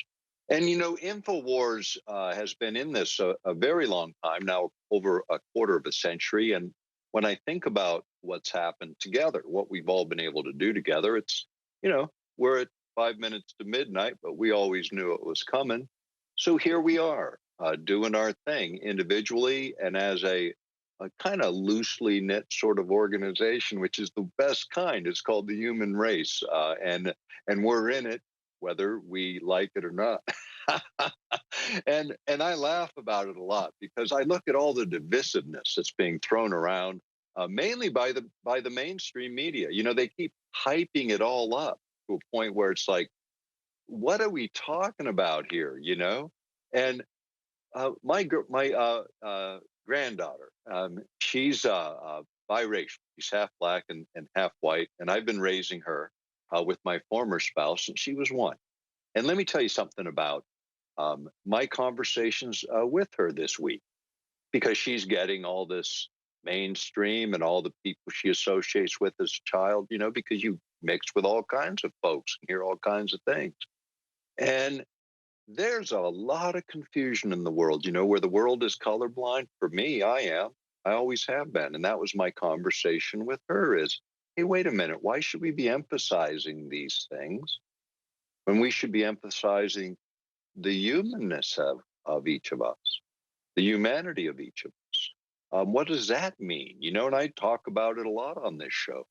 What does that mean? You know, it's again, what are we doing here on this planet? And what are we supposed to be doing? Alex is doing his bit. I do my bit. Everyone in the production team is doing their bit. And every one of you is doing your bit. Hey, that's the magic formula, if there's such a thing. Trying faith based on what we're trying to do individually. That's what it's called. When you actually stand up and do something, it's because you believe in it. It's because you have faith in it. It's really that simple. It's not a complicated message. It never is. Those that make it a complicated message want you not to ever find the power in it, because the power in the creation is really simplicity in a lot of ways, and then complexity that gets stacked up on it. And today, going into the show, I always kind of have one idea, and then it sort of morphs into another, and here we are again. And I was talking just before the break about all these conversations I've had and all these perspectives that I gained this week. And then I distill down against all the data that I go and get and do and all the other things I'm doing. And at the same time, I deal with all the kind of things you deal with. You know, I've got a big extended family that always there's something going on that's pretty big and dramatic, I can assure you. And I got to deal with that just like you deal with all that stuff every day. But we still do our thing, right? We still get through the noise of life and find our way through it and do the things that we can be highly productive in. And that is our calling, you see. And I want to talk about a little bit of that in the context of today's show, because this marks, and I didn't even think about it until I was making my notes a few moments before the show, is in 1980, 40 years ago, which in some people's syntax is a generation, 40 years. And I would say so. And in that 40 years, and I think I've mentioned before, I've been doing my next 20-year plan, kind of looking forward. Where am I going? Where have I been? And in 1980, I was 21, and I hitchhiked out of Alaska to Dallas and started over again. For 3 years, I was there. It was kind of my really my training, my education. If I ever had any teachers in my life that I would say were teachers, it was the one guy I knew there who was the pastor of the group I was involved in, and it was an Assemblies of God. And I know some of you aren't Christian, some of you are, and I respect all of you, and I hope you can respect me too, and whether we're different or alike in our beliefs. But here's what I did there for 3 years: is I prayed every day for wisdom, because of the things I had been through that caused me to have to hitchhike to Dallas and start over. Okay, so I wanted wisdom in my life at that stage. And what I didn't really realize, because I wasn't very wise, is when you ask for wisdom, the price of it's really high. And you're going to get a ration of it for a very long time, more than likely. And to get just a little bit of wisdom, because I think I have a little bit now, took a very long time. I'm 62 now. Just turned 62. And I think about this 40-year generation that I went through and where I'm going and where all of us are going together in this generation, the one we're living in, the one we're doing together. And we have the opportunity to shape it or be the recipients of it, depending on what we individually do and how that all kind of moves together. And I heard earlier Alex was saying, sometimes we don't even see this stuff. We go, why is this happening, God? How did this mess happen with Biden and Harris, and what is going to be the result of that? And again, I would say, don't worry. Just make sure you're doing your bit, because it's all under control, I can assure you. The universe has it figured out, and we get to play in the drama of this living experience as creators, co-creators, created the image and likeness of God, or as just people grabbed around by the emotional litter and drugged through life. That's our choice. That's the first choice we get to make is, hey, are we going to be drug around by all of this, or are we going to come back into ourselves, recognize what we are, begin to project a bit differently? So I want to talk about this experience. I hitchhiked down to Dallas. So I get to Dallas.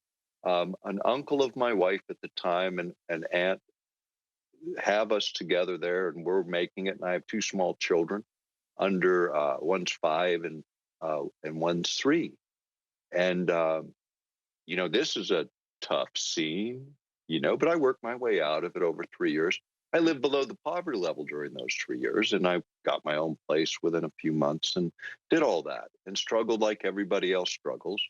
And then I returned to Alaska. And I want to mention again, that journey when I returned to Alaska, I came back and immediately fell into good employment, did all the things I needed to do because of family background and knowing people here and people knowing me and having the opportunity to do some things. So I started over here as well and have been inordinately successful in my life, I would say, by the grace of God. But in all of this, what I'm trying to say is everyone's life has a measure of suffering in it. And in the suffering and in the trauma is where our greatest growth possibilities are. And that's really the theme of the show, because this country, this world is suffering now, and we are in the transformation. We are in the revolution within ourselves, within the planet, within our nation, within our communities. And we are the InfoWars, and you are the tip of the spear. So let's do it together. And welcome back. It's good to be here this Friday, just before noon in my part of the world, Anchorage, Alaska, and a little afternoon in most of the places where we're being heard. There's a lot of other people involved in supporting this network, including all the independent stations that run this program, and everyone appreciates that because it's another way to get the word out. But whatever you do, pass these on, to link them up to your friends and colleagues, that's how this message spreads, because one person at a time, meeting people where they are. And, you know, that I go back to Dallas again and the teaching I received from Eric Hewlett, who was a pastor there. And, you know, when I think about all that, you know, the calling, you know, you go, God's calling, you know, hello, answer the phone. But a lot of times we never even know it, you know, we just get, and this is again what I'm talking about. A lot of times, most of us get just sort of swept along in the wave, and we sort of go along with the program, and we're easily manipulated when we're doing that. We just sort of fall into our flesh, sort of go, and let the emotion drag us around. And that was where I was headed today in this conversation.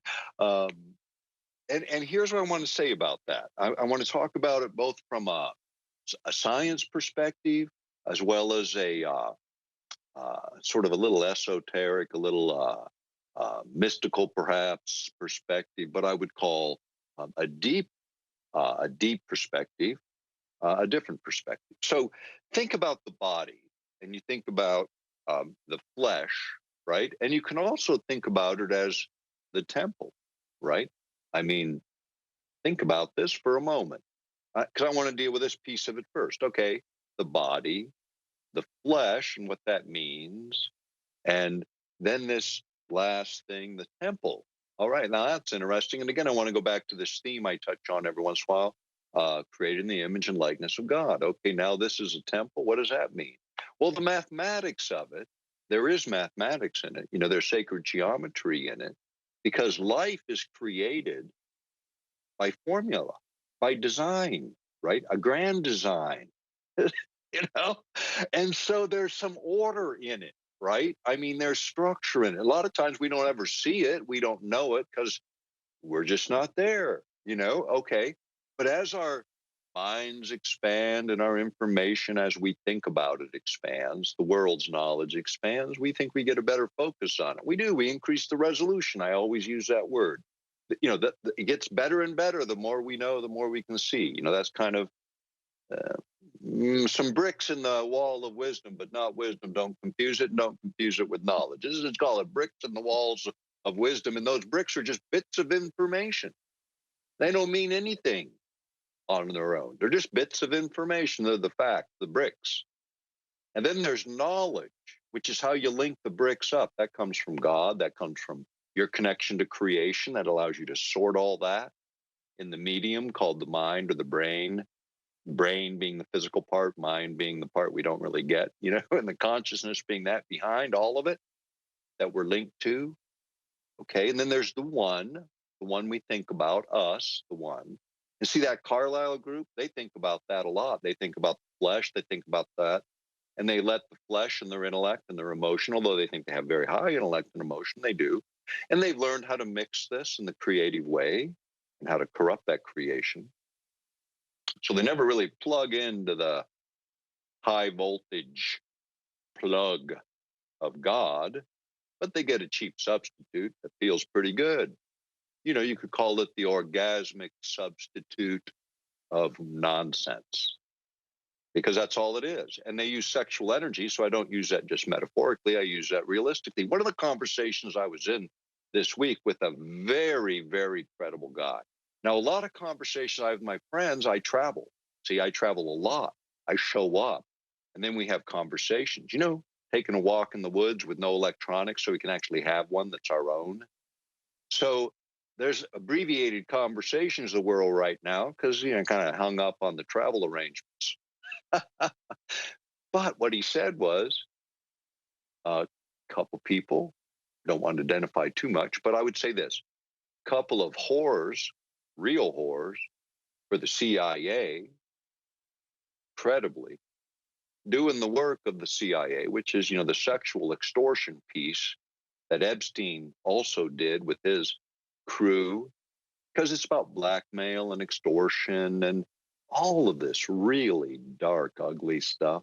And see, in this democratic republic where government is in our name and in our stead, holds the power of attorney, if you will, for us, for our value system, they're out there doing this dance. Okay? They're out there in our names doing these things. And we've read about them, including kidnapping and torture. We've all read about that, even in the New York Times. A lot of things have been done in the name of you and me and our children and our grandchildren, our great-grandchildren, the generations to come. There's been no accountability for it at all. We've allowed it. In fact, the military-industrial complex has created this illusion. So what are we in this equation? Are we just a bag of chemicals with a framework called the skeletal structure to hold it all together, layered up with a muscle system and a set of organs and a nervous system and a circulatory system? And then we are going to die in a 40, 80, 100 years, whatever it is. Clock will run out. That's it. Well, if you believe that, then you live in fear all the time because the body knows its clock will run out. And on some level, the mind knows this too. Consciousness knows better, but if you've turned it off too long, you don't hear it anyway, so you do get lost in work. So the route out is to look again. That's why I don't want to be critical of anyone's path, no matter what you do, no matter how you do it. I just want you to do it. Just search, find answers, look for your answers in the sciences, in religion, in whatever you think you need to look, because if it's sincere and you really are asking the big questions in life, you'll find the answers in some form or way, but it may be traumatic. So ask for grace, for goodness sake. Even if you're not a believer, you better ask for it, because boy, it makes the journey a little easier. The other part of this I want to talk about, the energetic side. Okay, now when I'm talking about this bag of chemicals and all this stuff, it reacts to things. You know, it's where the emotions grab you. It's where the emotions and thoughts come together and they grab you and start jerking you around. And people who know how to manipulate that by generating fear and anger and hostilities in the way that the mainstream has been doing that, to divide us, to separate us, to take away from us, to the point of even putting us all under house arrest under the COVID-19 veil of truth. Veil, I say real loudly, of truth, because it hides behind the truth. It keeps you from having the truth, keeps you from experiencing humanity that you were created to be, interacting with people, human beings like we're supposed to, one-on-one, one person at a time, right? That's how it goes. So when I think about this, I think about, and I'm looking at some of my notes, awareness was one of my notes. Awareness, what is that? And how does it relate to the temple? And I was talking about the temple. And you know, Da Vinci has a image with your hand stretched out, and it shows this ratio of our living physical form. And that ratio can be compared to a lot of other living organisms, from seashells, the spirals in them, to the sacred geometry of Solomon's temple, which is an archetype for the human body, if you look at that. And people have.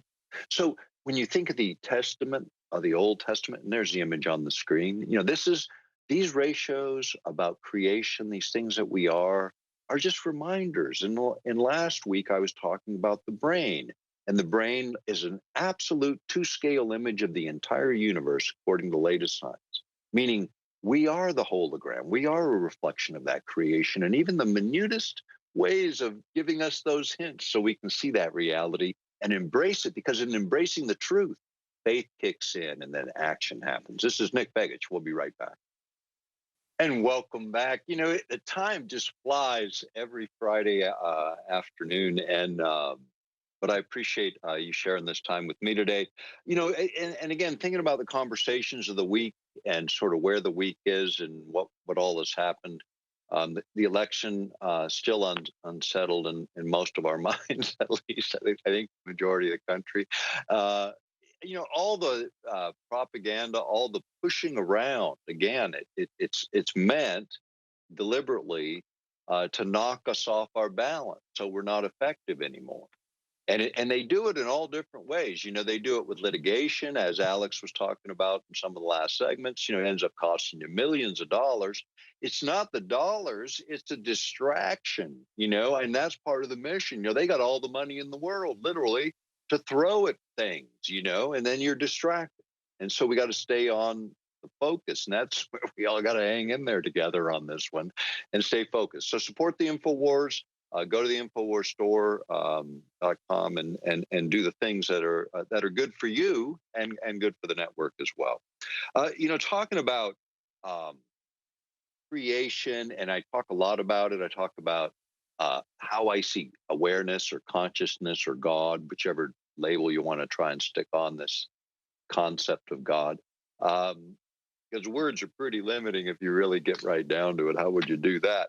And then I say often, kind of think about, and we're highly critical of ourselves, and we are, and I think that's part of our meter that God builds in. It's like, okay, are you doing it the best you can? And all of us will say no, unless you're lying or you're a saint.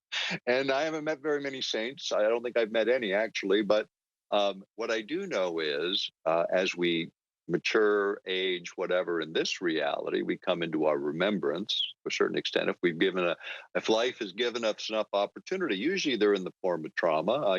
People know my history; they know about that, and on a lot of levels. But here's what I know about that: I wouldn't trade any of it. Not one breath I've ever taken for another. No way. Yeah, I can see all my past train wrecks. I know all about them, but they made me who I am today, those experiences. I don't believe they were accidental either. I made choices and then I had opportunities to learn. I either did or I didn't. I still do. It happens every day. It's happening right now, even in this moment, because that's what we get to do together. And I thought about this, people's relationship to awareness, consciousness, God. A lot of people have this relationship where they, have this sort of I'm a vision of themselves, all right? And this I don't believe is God's vision, but they have a vision of themselves that they're just some dirt bag at the chemical bag of bones at the feet of God. And yeah, on one level, that's true, but that's not who we are, and that's definitely not what we were created to be, but we can accept that reality if we want to and live that way. And a lot of people would like you to, but I don't believe that's correct. And this vision of God needing all of us to be sitting there, bowing down and worshiping, although the idea is there, I understand, the respect, the deep depth of appreciation, gratitude, all those things that encompass that word, worship. Hey, I understand that. In a deep sense, I get that. But I think the reason I see it a little differently is I think the creation, awareness, God wants us to be its friend. How about that one? A friend of God? Can you be that? Whoa. Now that's a deep relationship, isn't it? Friendship. One of my friends, who's a little out there, in a lot of ways, but one little pearl of wisdom, he says, and I can embrace that. The highest form of love is friendship. Think about it. The highest form of love is friendship in one sense, in the world. Because I think the highest form of love is actually God. God expresses himself in that word. So I mean, in a lot of other ways too, but that's a pretty good gateway through it. And so when you think of that friendship based on that, then you're helping. You want to help your friend, and your friend wants to help you. And I think this is the preferred, not the at a certain point in life as a parent, you're getting it beat into you a little bit by life's traumas, and you blame God, but it's not a blame to be given. It's a recognition to be accepted, because whatever the life experience, however it disciplines us, whether it was me hitchhiking to Dallas from Alaska, and I can tell you that was a journey. Someday I might talk about it more than I did today, but all of this stuff that we engage in that we think is so wonderful on the one hand and great and wonderful, and then on the other hand, so horrible and terrible, and oh my goodness. What I would say counts for nothing in the bigger picture, and yet it matters immensely. All right, now how do you get there? Well, go outside tonight if it's a clear night and look at the universe, as much of it as you can perceive, and then ask yourself, how big are your problems? In the eyes of the creation, awareness of God, probably not very big. I don't care who you are, whether you're a CEO of a big company worrying about everything every day, or whether you're just a guy going to work, just a lady taking care of her kids and going to work, doing her thing. But all of us have tremendous power. Tremendous power. And so we got examples, okay? We got really cool examples of people who had tremendous power, but they didn't abuse it. You know, think about this one. I always use this as a model, and thinking about the Carlisle group. See, when they walked their 40 years or their 40 days in the desert after their baptism in the Spirit, they were tempted. Remember that story after John the Baptist baptizes Christ, he walks in the desert. And there's a lesson in all this. 40 days to equate to one generation, which is where I started this program in my own walk. And then he's tempted for 40 days. You can have anything in the world. You can have all of it. You know, you can have the whole thing. He already had the whole thing. He didn't need this guy to tell him anything. But the point is, most people in their 40 days in the desert make the wrong choice. And they choose the things of this world and miss the point. You can have all that. You will. You already do. The point is, you got to choose. Okay. So here's the thing. If you choose wrong, and then you fall into the flesh, and you're going to go through a bunch of things, maybe you'll come out of it, because for God's sake, awareness, God wants you to. But here's what I'm saying about all that is, again, the things we face and the way we face them, and then how we relate to the universe and how we relate to what we are, determines our own filter up. All right. And I've said this before too. Don't believe what I'm saying. Figure it out on your own for sure. Because you need to know. You need to know. Not parrot, not repeat, not memorize. You need to know certain things in order to grow into who you are and who's possible. And then you have inner power, that you have the power to project out, and you quit putting yourself down. You quit telling yourself how horrible you are because you see every blemish, because every living soul always sees every blemish. But to ridicule the creation, the highest creation, if you believe that, is the human soul and the human being. And to be so critical, that's blasphemy against the creation. I'll say it again, it's blasphemy against creation when you carry it too far against yourself. It's a calling. It's a remembrance. It's a way to move you when you see something that needs to change. Make an effort. Do the best you can. The best you can. And that's an act of faith when you do that. And you fall down a lot on the way, I'm sure. Everybody does. But dust it off. If you're still standing, then the game ain't over and you're not done. Do it. Do life. Budget your life. Budget the breath of life. Every breath you take, budget that, and then figure out how much money you need to make it happen. That's what Alex has been doing. That's what I've been doing. And then everything comes into play and we all get to participate. But do something that changes the outcome for you first, so you have the inner power collected back and you have something to give to others, and then start doing it. Meet people one at a time in your own transition, in your own transformation. Because that's what it's about right now. It's about shaking off the dust of this last 40 years and recreating the next 40, the next generation, making sure that we're the gatekeepers of that generation and the set of values that created a country, that created an idea that's held in the hearts of millions, billions, I believe, who believe that freedom starts with the sovereign soul, freedom to explore, freedom to search, freedom to know, and then freedom to act in a responsible way. This is Nick Begich. You're part of the Info Wars. Be part of that war. We'll be right back with the next segments of this program.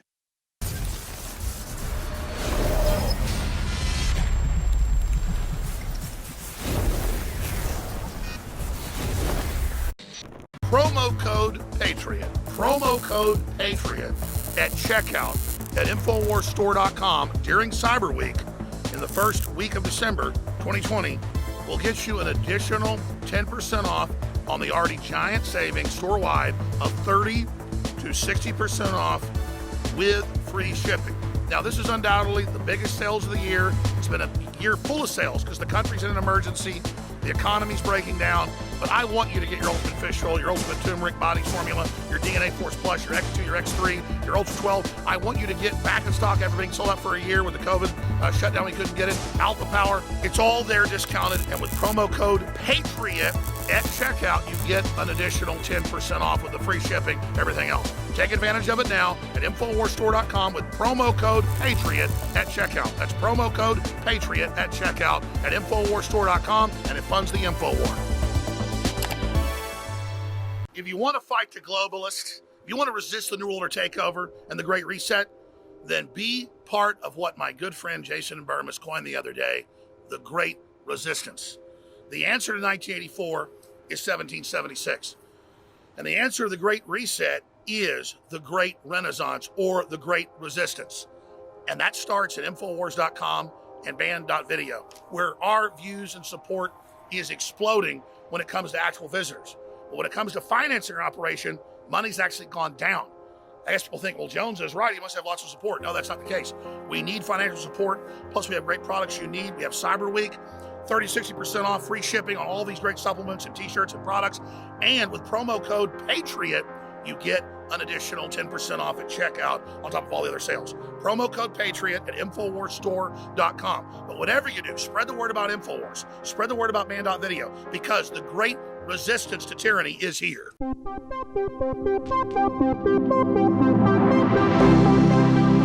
all of my pitches to you are 100% straight up. I'm always a straight shooter. But with what's happening in the country in the last month of 2020, I'm just going to be completely honest. I need money to keep fighting the globalists. I need money to have this crew and to run this independent media operation. Let me explain something. Apple is a $1 trillion company. Google's like a $900 billion company. All those big tech companies have spent hundreds of billions of dollars to develop their own infrastructure. I'm very proud of my 5-man IT team that we have Band.video and our own video platform that reaches like 10 million people a day, and we have our own streams, our own satellite uplinks for radio and TV, our own email servers, everything we have to do ourselves. I'm not a victim, I'm not bitching. I'm just simply saying it took a lot with them deplatforming us 3 years ago and all the Democrat lawsuits and all the attacks to stay on air to this moment. I spent basically almost everything I've got. I mortgaged my house because I knew it would come down to the wire right now. And now people can see how close it is, this race against good versus evil. So first, I want to thank you for keeping us on the air. I want to salute you. I want to tell you, hey, you've done an amazing job, and we've done a pretty good job as well, not giving up. But I'm asking you right now to realize that we've come so far together, we don't want the globalists to win. So listen, I've got great products you need. Air filtration for your house, highest quality 4-stage ion filter, way below any competition, best deal. Alexa Pure Breeze. The water filtration, Alexa Pure, highest rated, one of the top ones out there for the price you pay. You can't beat it.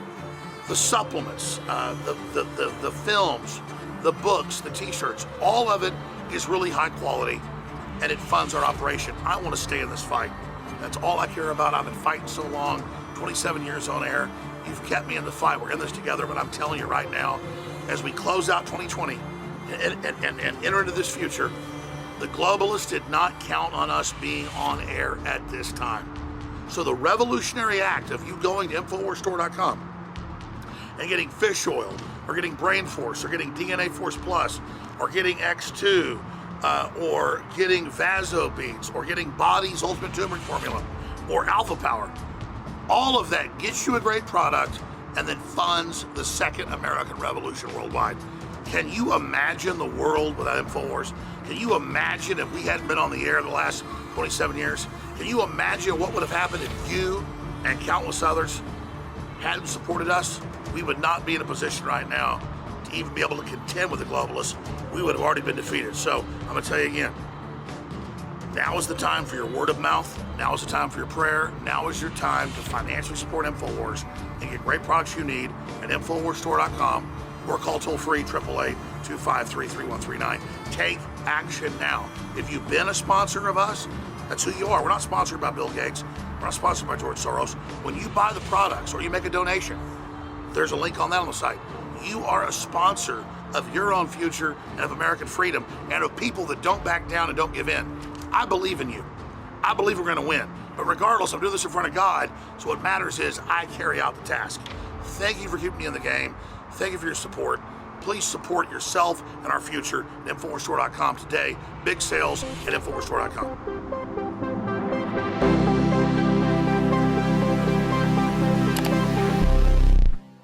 I told Vice Television 4 years ago that Trump was only one wave, that Trump was a manifestation of liberty and freedom. Look, I love Trump.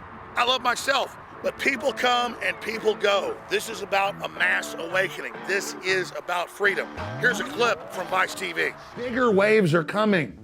We don't rise and fall with Trump. Now you're going to see the next wave. Good luck with that. So the world is so awake. Populism is so explosive right now that the globalists have created the COVID exaggeration, try to lock society down and bring in martial law because they want to bankrupt society.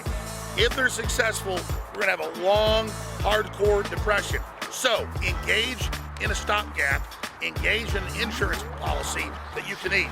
Buy high-quality, storable food for the last 25 years at InfoWarsStore.com, and then support the InfoWar knowing you're fighting for freedom.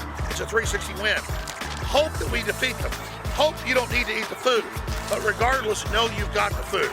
Right now at preparewithalex.com, you can find 1 month, 3 months, 6 months, year supplies, air filtration, water filtration, the highest quality, preparewithalex.com, all of it 10% off. Look, I'm here fighting hard. I'm not backing down.